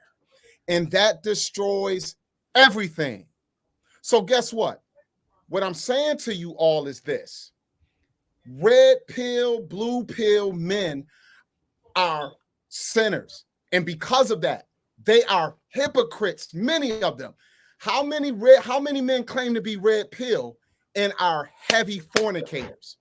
And until they find the woman who is traditional, these Negroes sleep around with modern women. So they claim they red pill, and they, I'm looking for this specific, they're looking for a particular kind of woman to wife. And just like they talk about this modern woman's body count, a lot of these red pill men are not traditional men. They're half and half. They want a traditional woman, but they're modern in their sexual practice. Now, unless these Negroes is virgins, I'm telling you, and unfortunately, and I'm not trying to speak against the brother because he perished, but a champion in the manosphere, a brother like Kevin Samuels. It was so evil what the hell. I saw a whole bunch of women saying against that brother when he perished, when they found him, he had passed away. But it's also unfortunate to say you're a high value man, and when you die, you're in a hotel room with a female nurse who you met the night before for the first time. The woman told the police she had just met Kevin the night before, and they went out and they did this, that, and the third, and they went back to the spot and they were sexual with one another. And when he woke up in the morning, unfortunately, he met his demise.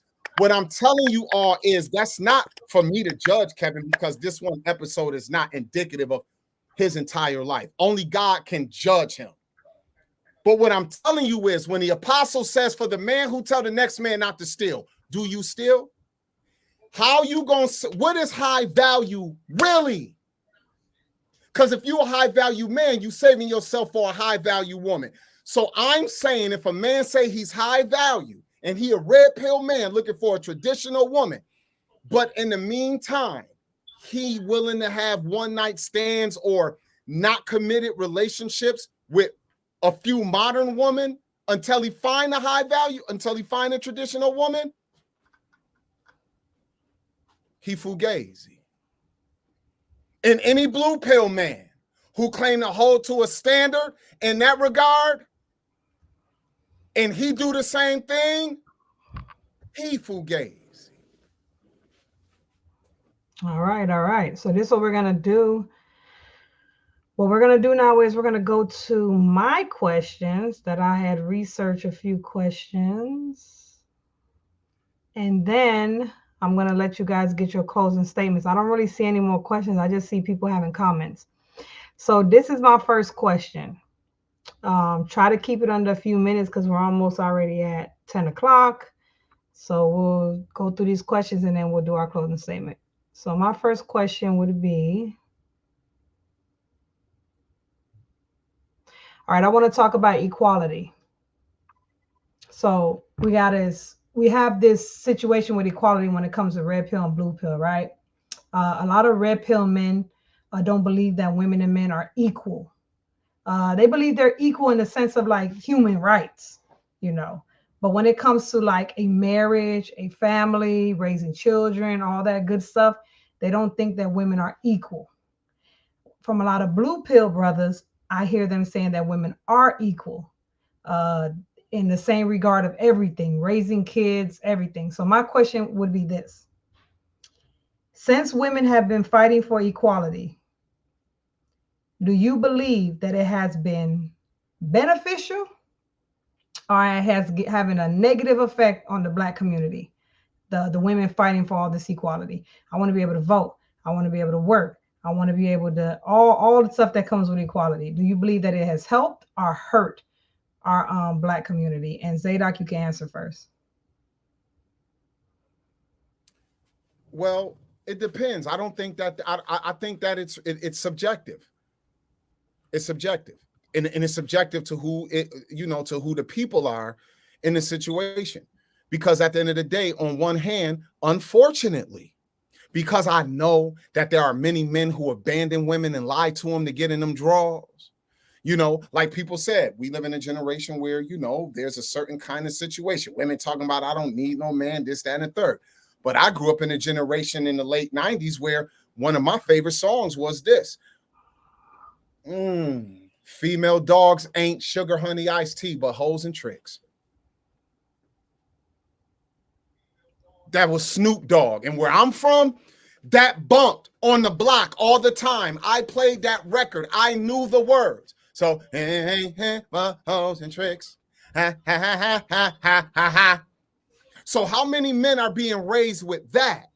And then at the same time, women being raised with that. And they getting out here in the world where many of them, outside of the ones who had the mom and the dad in the house and they grew up with a certain situation and they just went left or right, and males too, in a society where African Americans, males and females, we don't even hold 5% of generational wealth in the greater American spectrum. How is a woman going to live without her right to vote as a citizen, without her ability to be able to pursue her own career, make her own money? Now, if she meet a man and that man live under them exact same rights in society, then depending on who they are and what they work out between one another will determine how that go. But I'm saying to you that you have many Black men and women who have been raised by women who set a standard. And even though this mother was never able to go to college, she worked hard. She voted for the policies she wanted in society. And she pushed her children to take their education seriously because she never finished school and she wanted her children to be able to go to college. That exists too.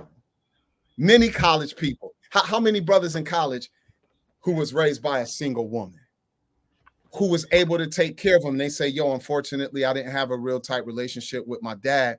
And my mom was the one who I saw work 2 jobs and this, that, and the third.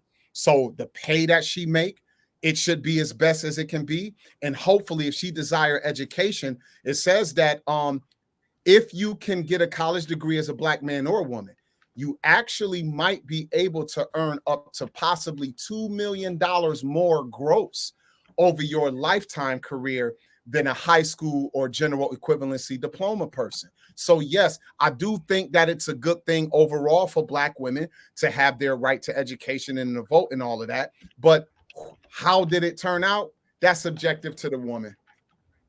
All right. Reed, I had to mute you because of that sound again, but you can come off mute. Okay, so did you hear the question or you want me to repeat it?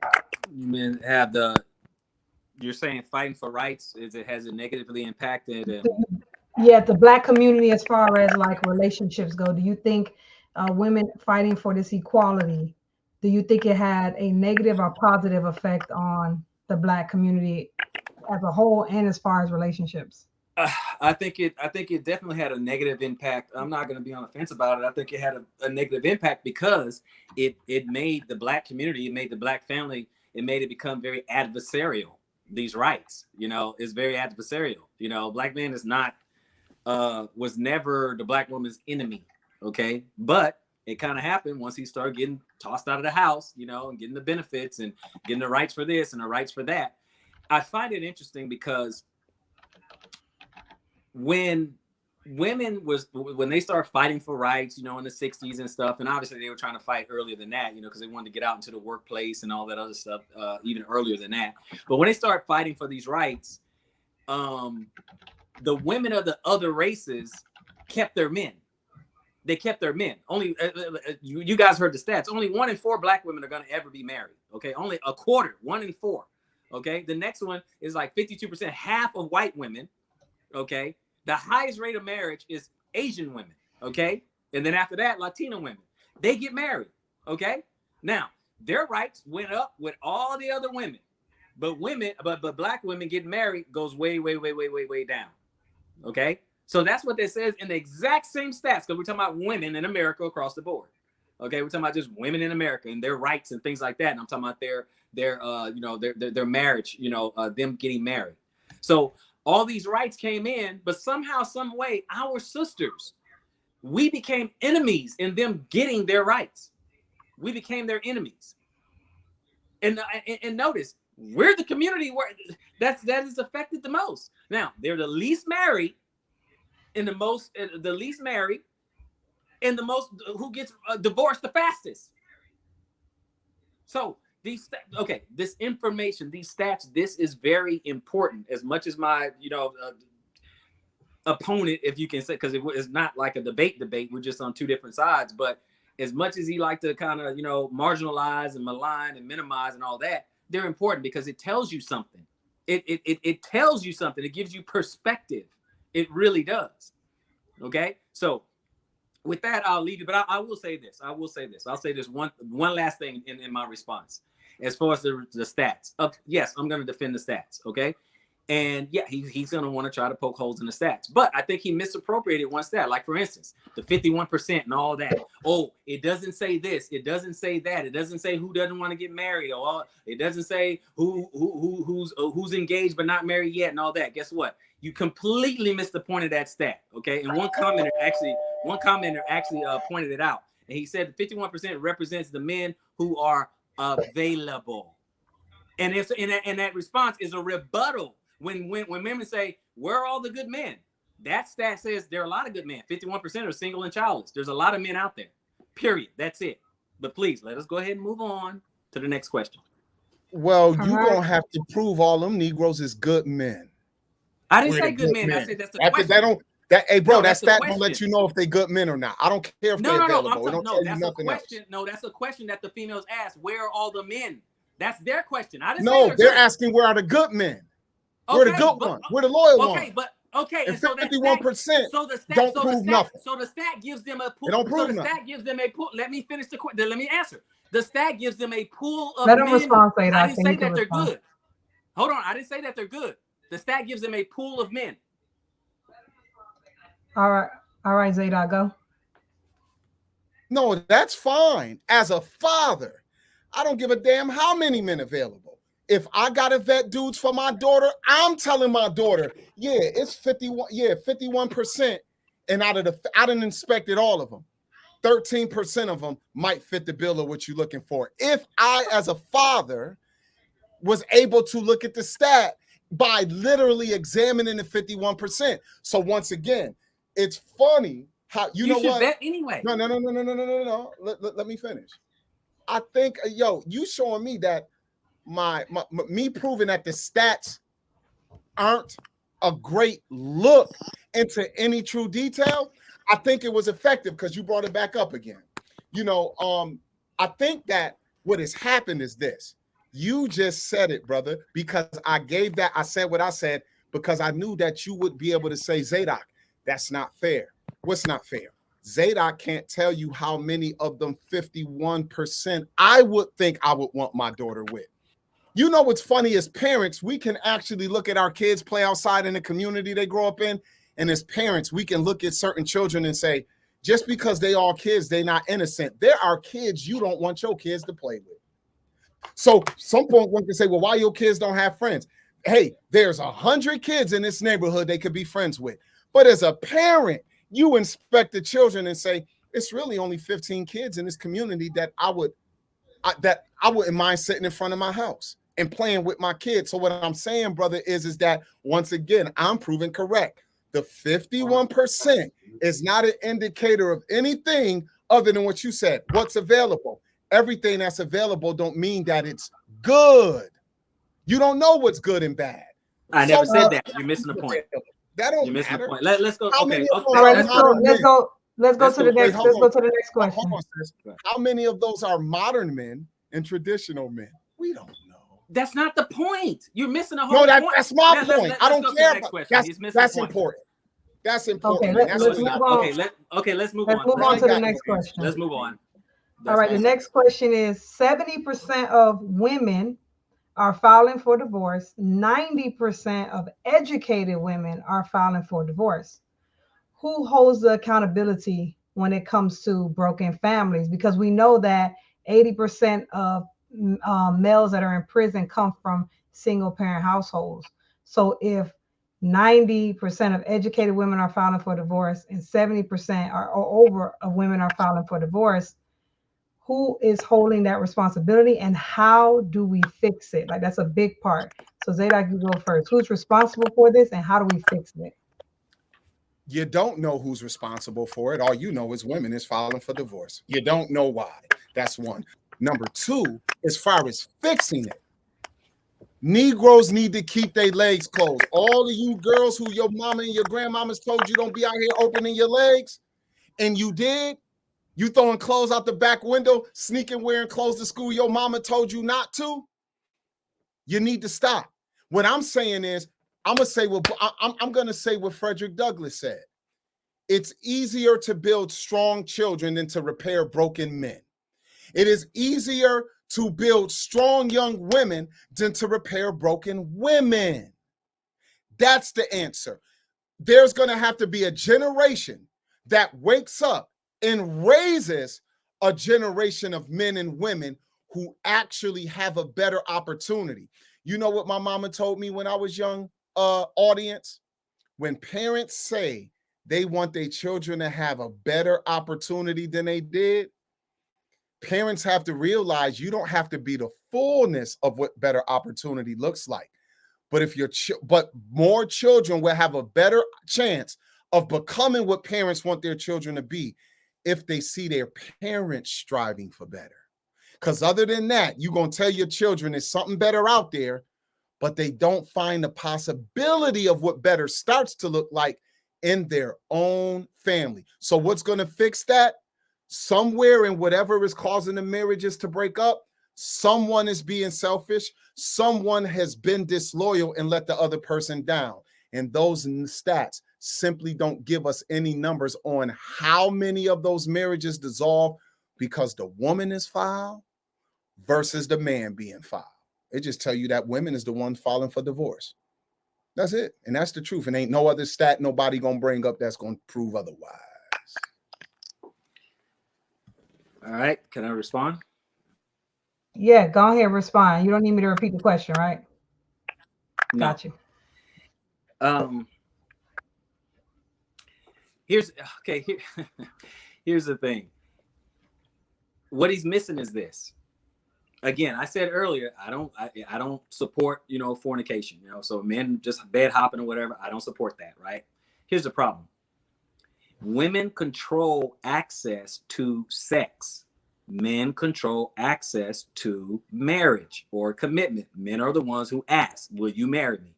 Women are the gatekeepers to sex. They control sex and they control who gets born. Okay. And I'm talking secularly speaking, right? But it's true regardless, but I'm talking secularly speaking.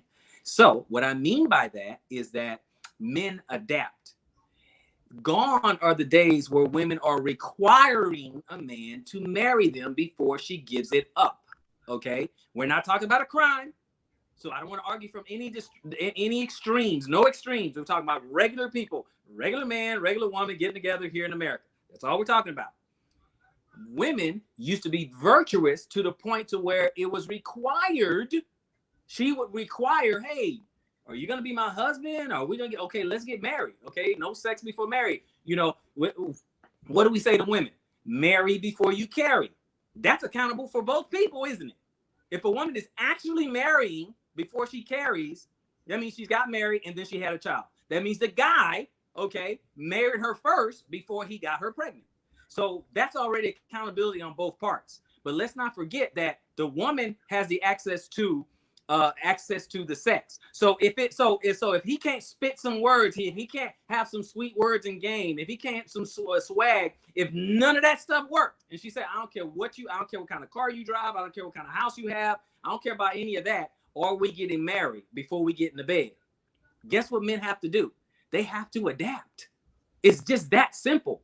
They have to adapt when it comes to sex. You harped on, oh, well, men running around, they're fornicating, they sleeping with all these people, they're derelicts, they're this, they're that, and all that. Okay, great. Guess what? Who is the gatekeeper to the sex? And again, I'm not talking about any crimes. So I don't want you rebuttaling, well, what if he takes an essay and all that? I don't want to hear that.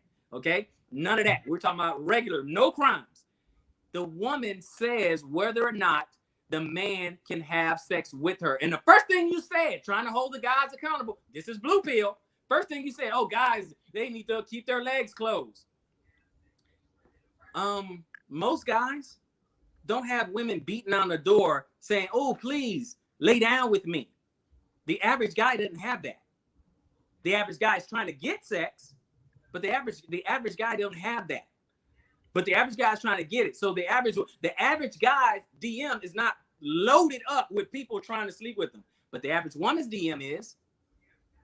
She posts this, she posts this, she posts that. She posts, her breasts are out, or she has something scantily clad or something like that. Guys, men adapt. They do what works. If it doesn't take me, and I'm not saying I would do it, I'm talking about the average guy. If it doesn't take me having to put a ring on it to get it, then that's what guys gonna do. What is the old saying? Why buy the cow if the milk is for free? I didn't say it's right. I said it happens. That's why you have that. So the accountability goes to the woman because she's the gatekeeper of it. And we can go to the next question.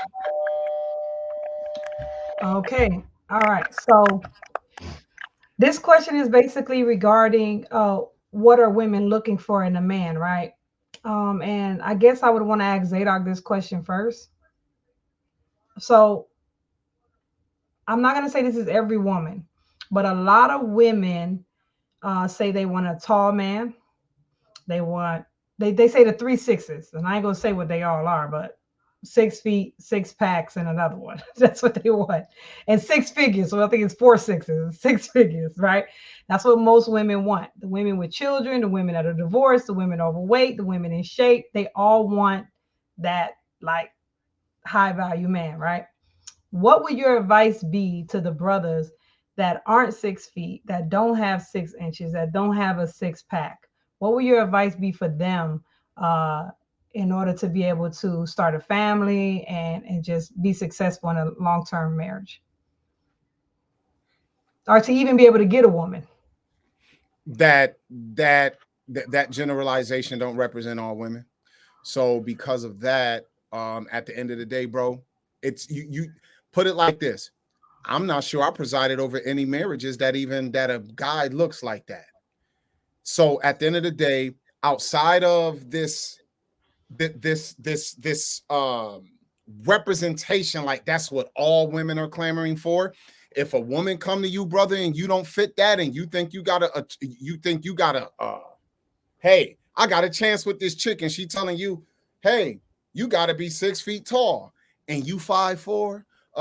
Hey, you gotta have what you say 6, I guess down there in the private area. This, that, in a 6-pack. What's interesting is this: how she gonna know if you got at least an okay? She could look at you and tell you ain't 6 foot tall, and she could tell you ain't no workout champion. How would she find out, my guy, about the other 6? If she tell you that's what she looking for, and you saying, well, hey, I got 1 out of the 3 you looking for, the only way she gonna know that is if you willing to show her. And once that happens, the blame is equal. So I would say, if that's not your reality, brother, if a woman come looking for that and you interested in her and you think you got a chance, and then that's her vanity list, don't pursue her. That's my advice to that brother. But that woman doesn't represent every woman. And there are too many women out here who would actually love to meet you, brother, if they believe that you would love them and that you would be a good provider, a protector, and someone who cares about their feelings. That exists out here because it's just millions of guys like you that actually found that, and they're happily married. Y'all do know that in this discussion, Christina, what's so interesting is we're dealing with numbers that represent millions. Even when you point to those who don't have a wife and a kid, that represent millions of people.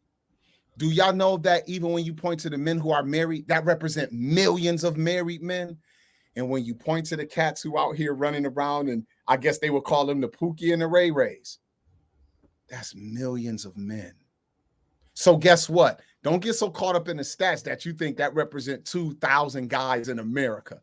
Bro, it's so many women out here that are looking for a man to be loyal to them. So I would ask that brother, what is your standard? Are you looking for the woman who claims she want the guy with the 6 feet tall, 6-pack? Let's add 4, 6 figures and 6 inches.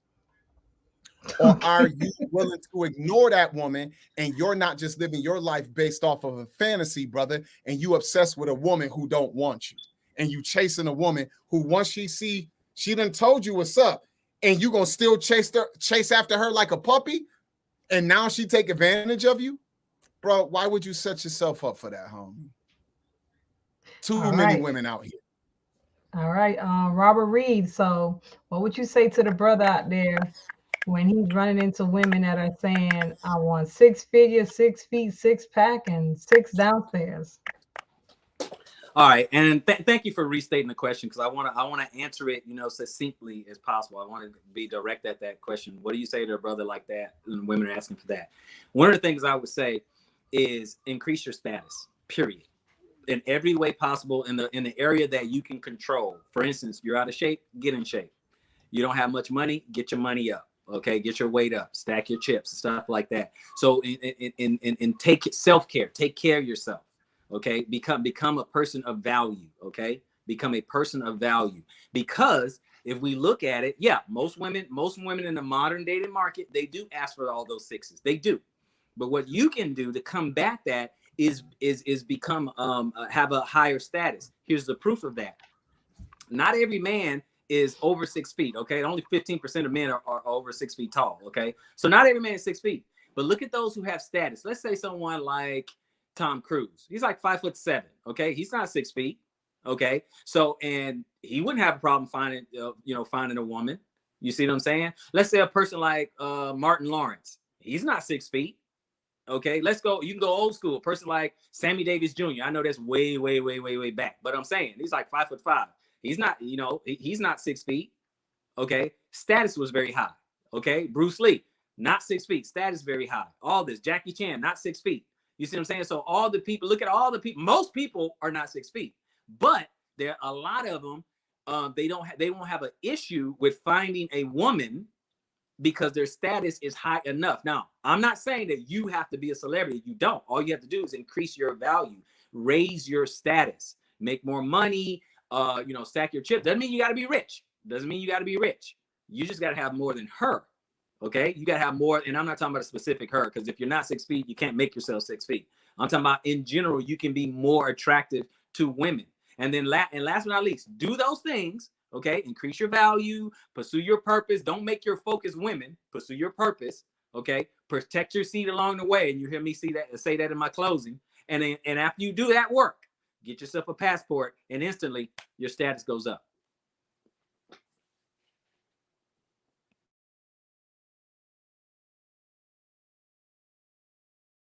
Oh, I guess I'm talking to myself.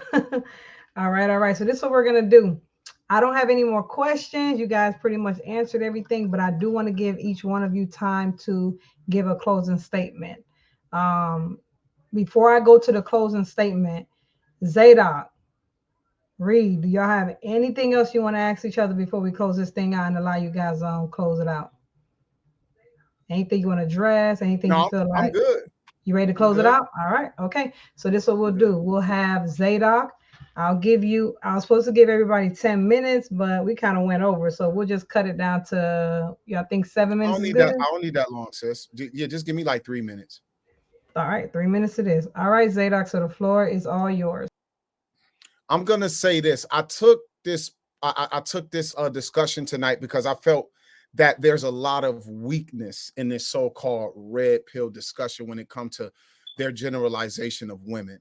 And I think that a guy like me, who ain't weak, a business owner, a guy who tours the United States, go check out my music videos. My biggest music video from 1.5 years ago is at 1 million views already. And I'm a Christian-based artist. And many of y'all never heard of me probably until y'all saw me on here tonight. I'm a business owner. I'm a man who has been married for 25 years. I'm a Bible teacher.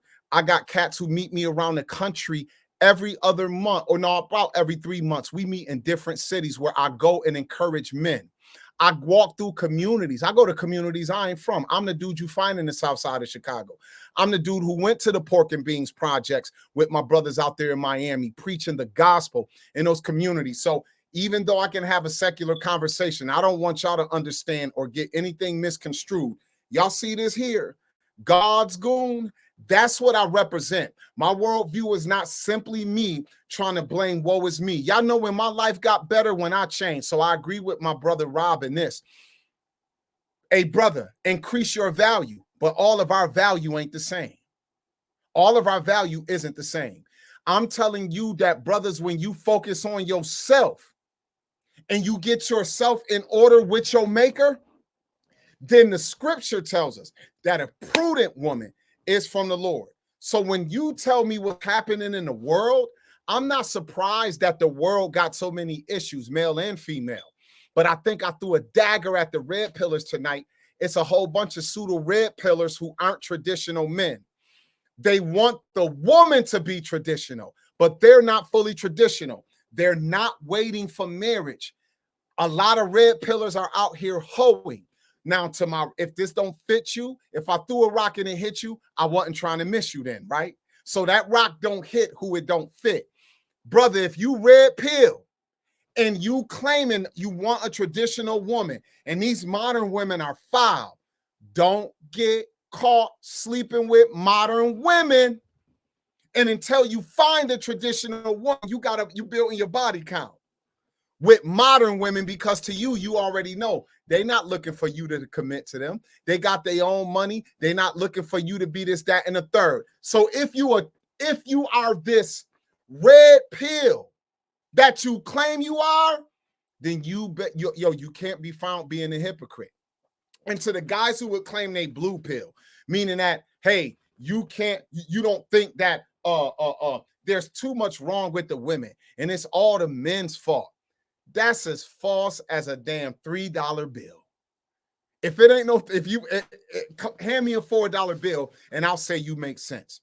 There's a lot of men who claim to be blue pill, and some of these guys is weak. And because male don't equal leader, there's a lot of men who not looking to be married because a lot of these guys can't even take care of themselves. So guess what? If you claim to be blue pill, but when you go to hang out with your homies, you drive in a woman's car. If when homies come to your spot, it's really a home that you don't pay money for. It's a lot of dudes who claim to be blue pill and you niggas is homeless kings, meaning you pose like you the king of the castle and you not taking care of nobody. It ain't no wonder that some woman who might be traditional and she wants you, when you don't keep up your word and you say, no, baby, I am going to get a job. No, baby, I am going to do this, that, and the third. And now she kick you out her house and you can't drive her car that's in her name and she paying insurance and she don't let you take the PS5 she brought you, then you not truly a blue pill, because they're making blue pill seem, I'm going to tell y'all this, most blue pill men are truly the traditional men, meaning they're holding a woman to a standard. And they're holding a woman to say, hey, you have to be in order. But what they're not accepting is that when things go wrong, it's all the woman's fault. Because blue pill men know, no, it's a whole bunch of men who are dropping the ball. It's too many men. So at the end of the day, for anybody who don't agree with me, I don't really care about that. I didn't come here for agreement. I came here so this could be on record, because it's too many men and women who know I'm telling the truth and I'm on point like a new needle. You heard me? So with that being the case, I appreciate y'all. And for any of you in the chat who typing, my platform is Zadok the God Hop MC. I'm supporting my sister Christina. So if you in here tonight, please become a subscriber of her channel and come over to my platform, because everybody know I'm open for the smoke and I'll give you fair time. You come on my platform and we'll put a timer on the screen and I'll give you equal time to talk, just like me. We'll have the timer on the screen counting down. You don't go over, I don't go over, because it's a lot of tough typers in the audience and I would love to talk to you one-on-one. Be solid like my man Rob. And even though we don't fully agree, he came on and gave me that smoke on his end. Those men I respect. So any of y'all in the chat typing and you don't agree to the point that you saying my name a lot, Zadok, the God Hop MC, it ain't no reason you shouldn't be subscribing to me right now, because you want to come and let me know how I got it all wrong and maybe I'm some spineless wimp who a woman couldn't respect anyway. You feel me? So, hey, with that, hey, Rob, I appreciate you, man, for coming on tonight. And Sister Christina, I appreciate you for actually opening your platform so we can have this discussion. All you pseudo red pills, get yourself in order, man, because dudes like me coming for your neck. I'm out. Now, before you go, Zadok, I know you gave out your channel. Any more information you want to give out for the people? I know you gave out the channel. Oh, but you know what? Hey, I'm on Clubhouse giving smoke. That's even a better place, because Clubhouse will be super lit. It's a whole bunch of people on Clubhouse who don't agree with me. And every Friday night, I run a room called Friday Night Frankincense. Me and my homie Josh, who is the curator of Absolute Bible Truth. Come on and come holler at us. Our house is called Friday Night Frankincense. I also run a room called the Bible Dojo. And for anybody watching who know about Clubhouse, the only way your room gonna get any attention is when you bring on people who don't agree with your point. People ain't going on Clubhouse to just have kumbaya. So follow me on Clubhouse, Zadok the God Hop MC, and come holler at me as well. And for those of y'all who like good music, I am I've been told I'm a pretty dope music artist. Hey, type me in on Google, Chrome, or Safari, Mozilla. If you type in Zaydok, the rapper, I'm gonna come up. And if I adjure you, go check out my music. Even if you don't agree with me tonight, You might actually like some of my music though. Yeah. Yeah, he fly with the music, and with his teaching. So he doing his thing. Y'all definitely go check him out. And Zadok, thank you for the shout outs. I appreciate That's that. what's Even on up. your channel, you always shouting me out. You always showing support. And I don't want to let that go unnoticed. I notice and I appreciate all of it. Thank you for coming on the platform. You've been here for a while. You've been putting in work on Let's Talk Podcast. So thank you for all of that. You always make time to be here. I appreciate that. And I don't take it for granted. And I just thank you for coming here tonight and bringing your views, your opinion, your stats, and everything. I Now we'll appreciate it. Thanks, no Rob. problem. I appreciate it, man. I ain't had no good smoke all this week. That's what's up. All right, so Rob, I timed Zadok. He took about almost 8 minutes. He had like 7 and some change he used. So I want to give you that same amount of time. So go Okay. ahead. Okay, I appreciate it, and I just want to say that even though I do not agree with Brother Zadok on this point, you know, I do respect him as a teacher, you know, as a fellow Bible teacher. I too am a Bible teacher as well, but I'm not going to use this time as far as my accolades. I just want to say that, you know, he would say things that just, I took my notes over here. Stats doesn't matter. They do matter. Okay. They tell a story right now. He's saying it doesn't tell these, you know, the minutia, these small little, you know, these little hairs, you know, it doesn't say those type of things. Well, they're not meant to do that.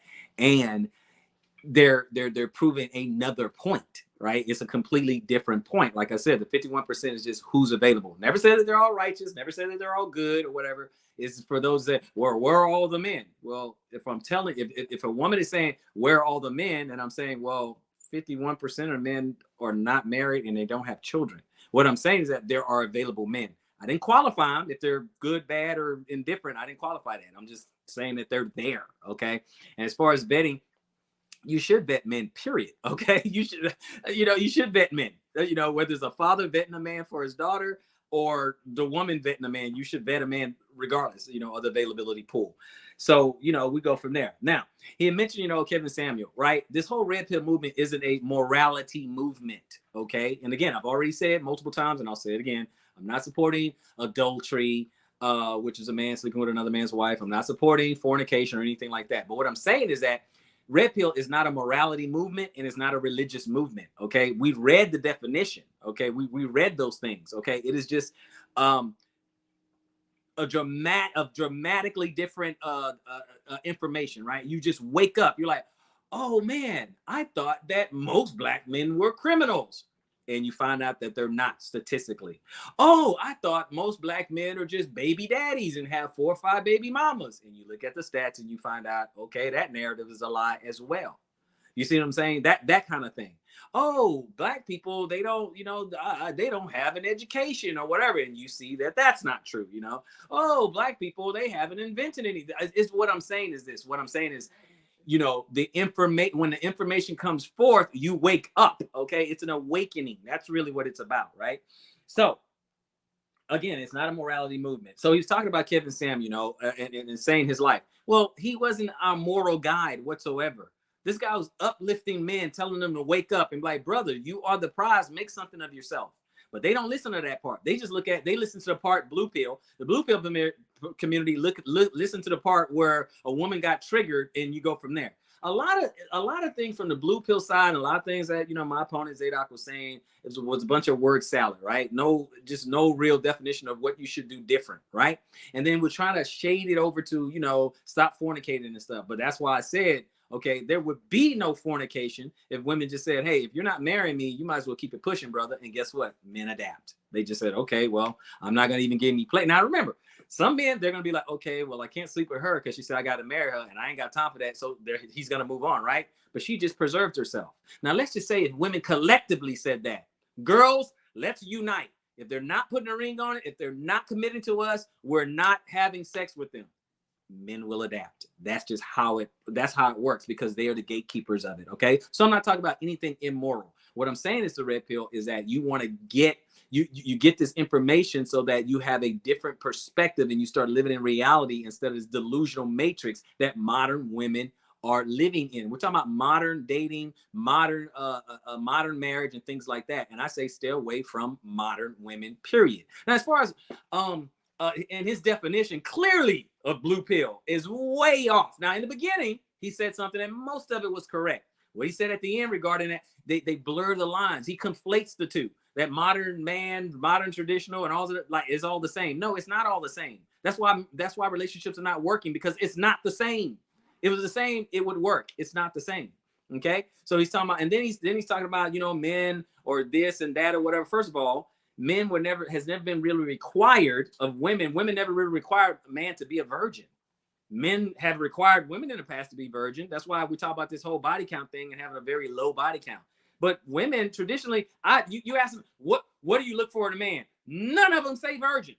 None of them say virgin, right? And then he's also conflating that, okay, well, red pill guys, they're not traditional, and red pill women,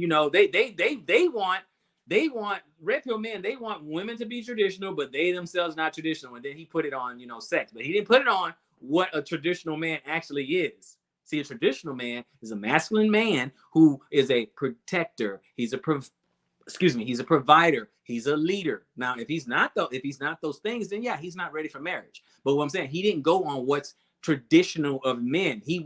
Again, that's what the blue pill, they try to make everything equal. We're the same. I said earlier, how a woman shows her love. What did I say? Submissive and feminine and loyal. I said a man doesn't show his love that way. He shows it with commitment and protection and provision, things like that. We show our love different ways. But I'm telling you right now, this blue pill community guys, basically, they have no answer, right? They're just basically saying, just do what you've been doing. Just let them continue to step on their neck, okay? Just to let them, the modern women, step on your neck. Continue to let you be in relationships and you get emasculated. Continue for you to be disrespected. They have no solutions for any of that. What did he do all night? Try to just destroy the stats that actually was enlightening more people that say, hey, wait a minute. I got a shot. Wait a minute. I do need to do better. What is the red pill community? What do they tell you to do? Be better people. Become the best version of yourself. What are the 3 imperatives? What I say with high value Hebrew. First of all, when I did high value Hebrew instead of high value man, is because I told the host, Christina, I said high value man, and the difference between a high value man and a high value Hebrew is the moral component. That's why I keep peppering in. I don't support adultery. I don't support fornication and all that, because a high value Hebrew, it adds morality and character to a high value man. That's why I do that. And what are the 3 imperatives? Because we're talking about solutions. Okay, I want to get into the solutions. I'm going to put solutions in my clothes. First of all, gentlemen, don't date, mate, or procreate with modern women. The 3 imperatives. Increase your value, pursue your purpose, protect your seed. Increase your value, stack your chips, okay? Learn, educate yourself, travel, okay? You're better in your character, okay? I am of the Hebrew faith, so okay, get closer to Yah. Okay, now pursue your purpose. Pursue your Yah-given purpose. Why did he put you here? And you focus on that. Okay, you focus on that. You work. You become that. What are you, an author? Do that. You're an artist. Do that. You're a businessman, investor. Whatever you have to do, you do that. And lastly, protect your seed. Don't procreate with modern women. Don't go have multiple babies all over the place and not be responsible to them or whatever. Don't look at prawn. And I'm mispronouncing that word on purpose. Don't go to prawn sites looking at those kind of things. Don't go to strip clubs. Don't leave your seed at a sperm bank or anything like. Don't do that either. Don't do that. Protect your seed. Protect your future. Do not give yourself unto the wrong person. Only be yoked up with traditional women, and at the end, and I'm landing the plane, sister, I'm landing the plane right now. And at the end, everything will wash out. These modern women will wash away. It will be a cold winter for them. The ones who will survive this winter that is coming, the ones who will survive will be traditional women that are here in the U.S., the traditional one, because they're going to stand out. They're going to start looking more like lionesses instead of rolling with a pack of hyenas. And then the other women are the traditional women that are abroad. You can save yourself. If men save themselves, that's how you become accountable. The most powerful thing a man can do is leave. And as far as marriage, here's the other thing. You want to hold them accountable? And I'll close with this. You want to hold them accountable? Then in your marriage contract, first, don't get a United States marriage contract, okay? And yes, I did get one. Don't get a United States marriage contract. You have a marriage agreement, right? And in that agreement, you say, okay, here are the deal breakers. For instance, don't emasculate me, talk about my manhood or nothing like that. Don't get in my face and disrespect me. don't commit adultery on me, and don't put your hands on me. If you do any of those things, then the marriage is over, right? Because what? The Most High is a God of covenants, right? And a marriage is an agreement, right? So if she breaks that agreement, and of course there's some responsibility on your part too, but if she breaks that agreement, you're gone. Because if she disrespects you or put her hands on you or whatever, you have no recourse, right? In the world, in the situation right now. So I'm giving you real solutions right there. You say, you put your hands on me, I can't hit you back. This relationship is over. You emasculate me and disrespect me or anything like that, okay? I'm not going to argue with you. It's over. You commit adultery on me, it's over, okay? So those are your solutions, gentlemen. High Value Hebrew. All right, now share with the people where they can find you. Where Okay, can they you hit can you find up? me. Where can they find you? You can find me both on YouTube and TikTok under High Value Hebrew. Now, if you want to go, for those who are interested in more of the biblical lessons, I don't talk about this, but biblical lessons, go to the Fountain of Israel on YouTube. Fountain, like a water fountain, Fountain of Israel. And that's why I just teach lessons. I teach biblical lessons. That's it. And I don't talk about this. I don't talk about red pill, blue pill, or anything like that. I talk about Bible, just Bible on that channel. So for lessons, Fountain of Israel. For more secular things, things, more practical things, then High Value Hebrew, both on YouTube. And then also High Value Hebrew is on TikTok. And I appreciate you guys. Oh, before I go, guys, like, share, subscribe. Tell a friend to tell a friend. This woman here is putting in the work, okay? So I said it before, she's like an octopus. She does 3,000 things in one day. I'm serious. And then she finds time to do these shows and put them together, okay? So Cash App, just support her because, she's a mother. She has a lot of children. She has a mother, and she's just really trying to make things happen. So she still has to be a mother 24/7. She's been up at wild hours of the night. I've talked to her at 2 or 3 in the morning. She really, really works hard, guys. So please like, share, subscribe to this channel. Tell a friend to tell a friend to tell a friend. Thank you guys for spending your time with us.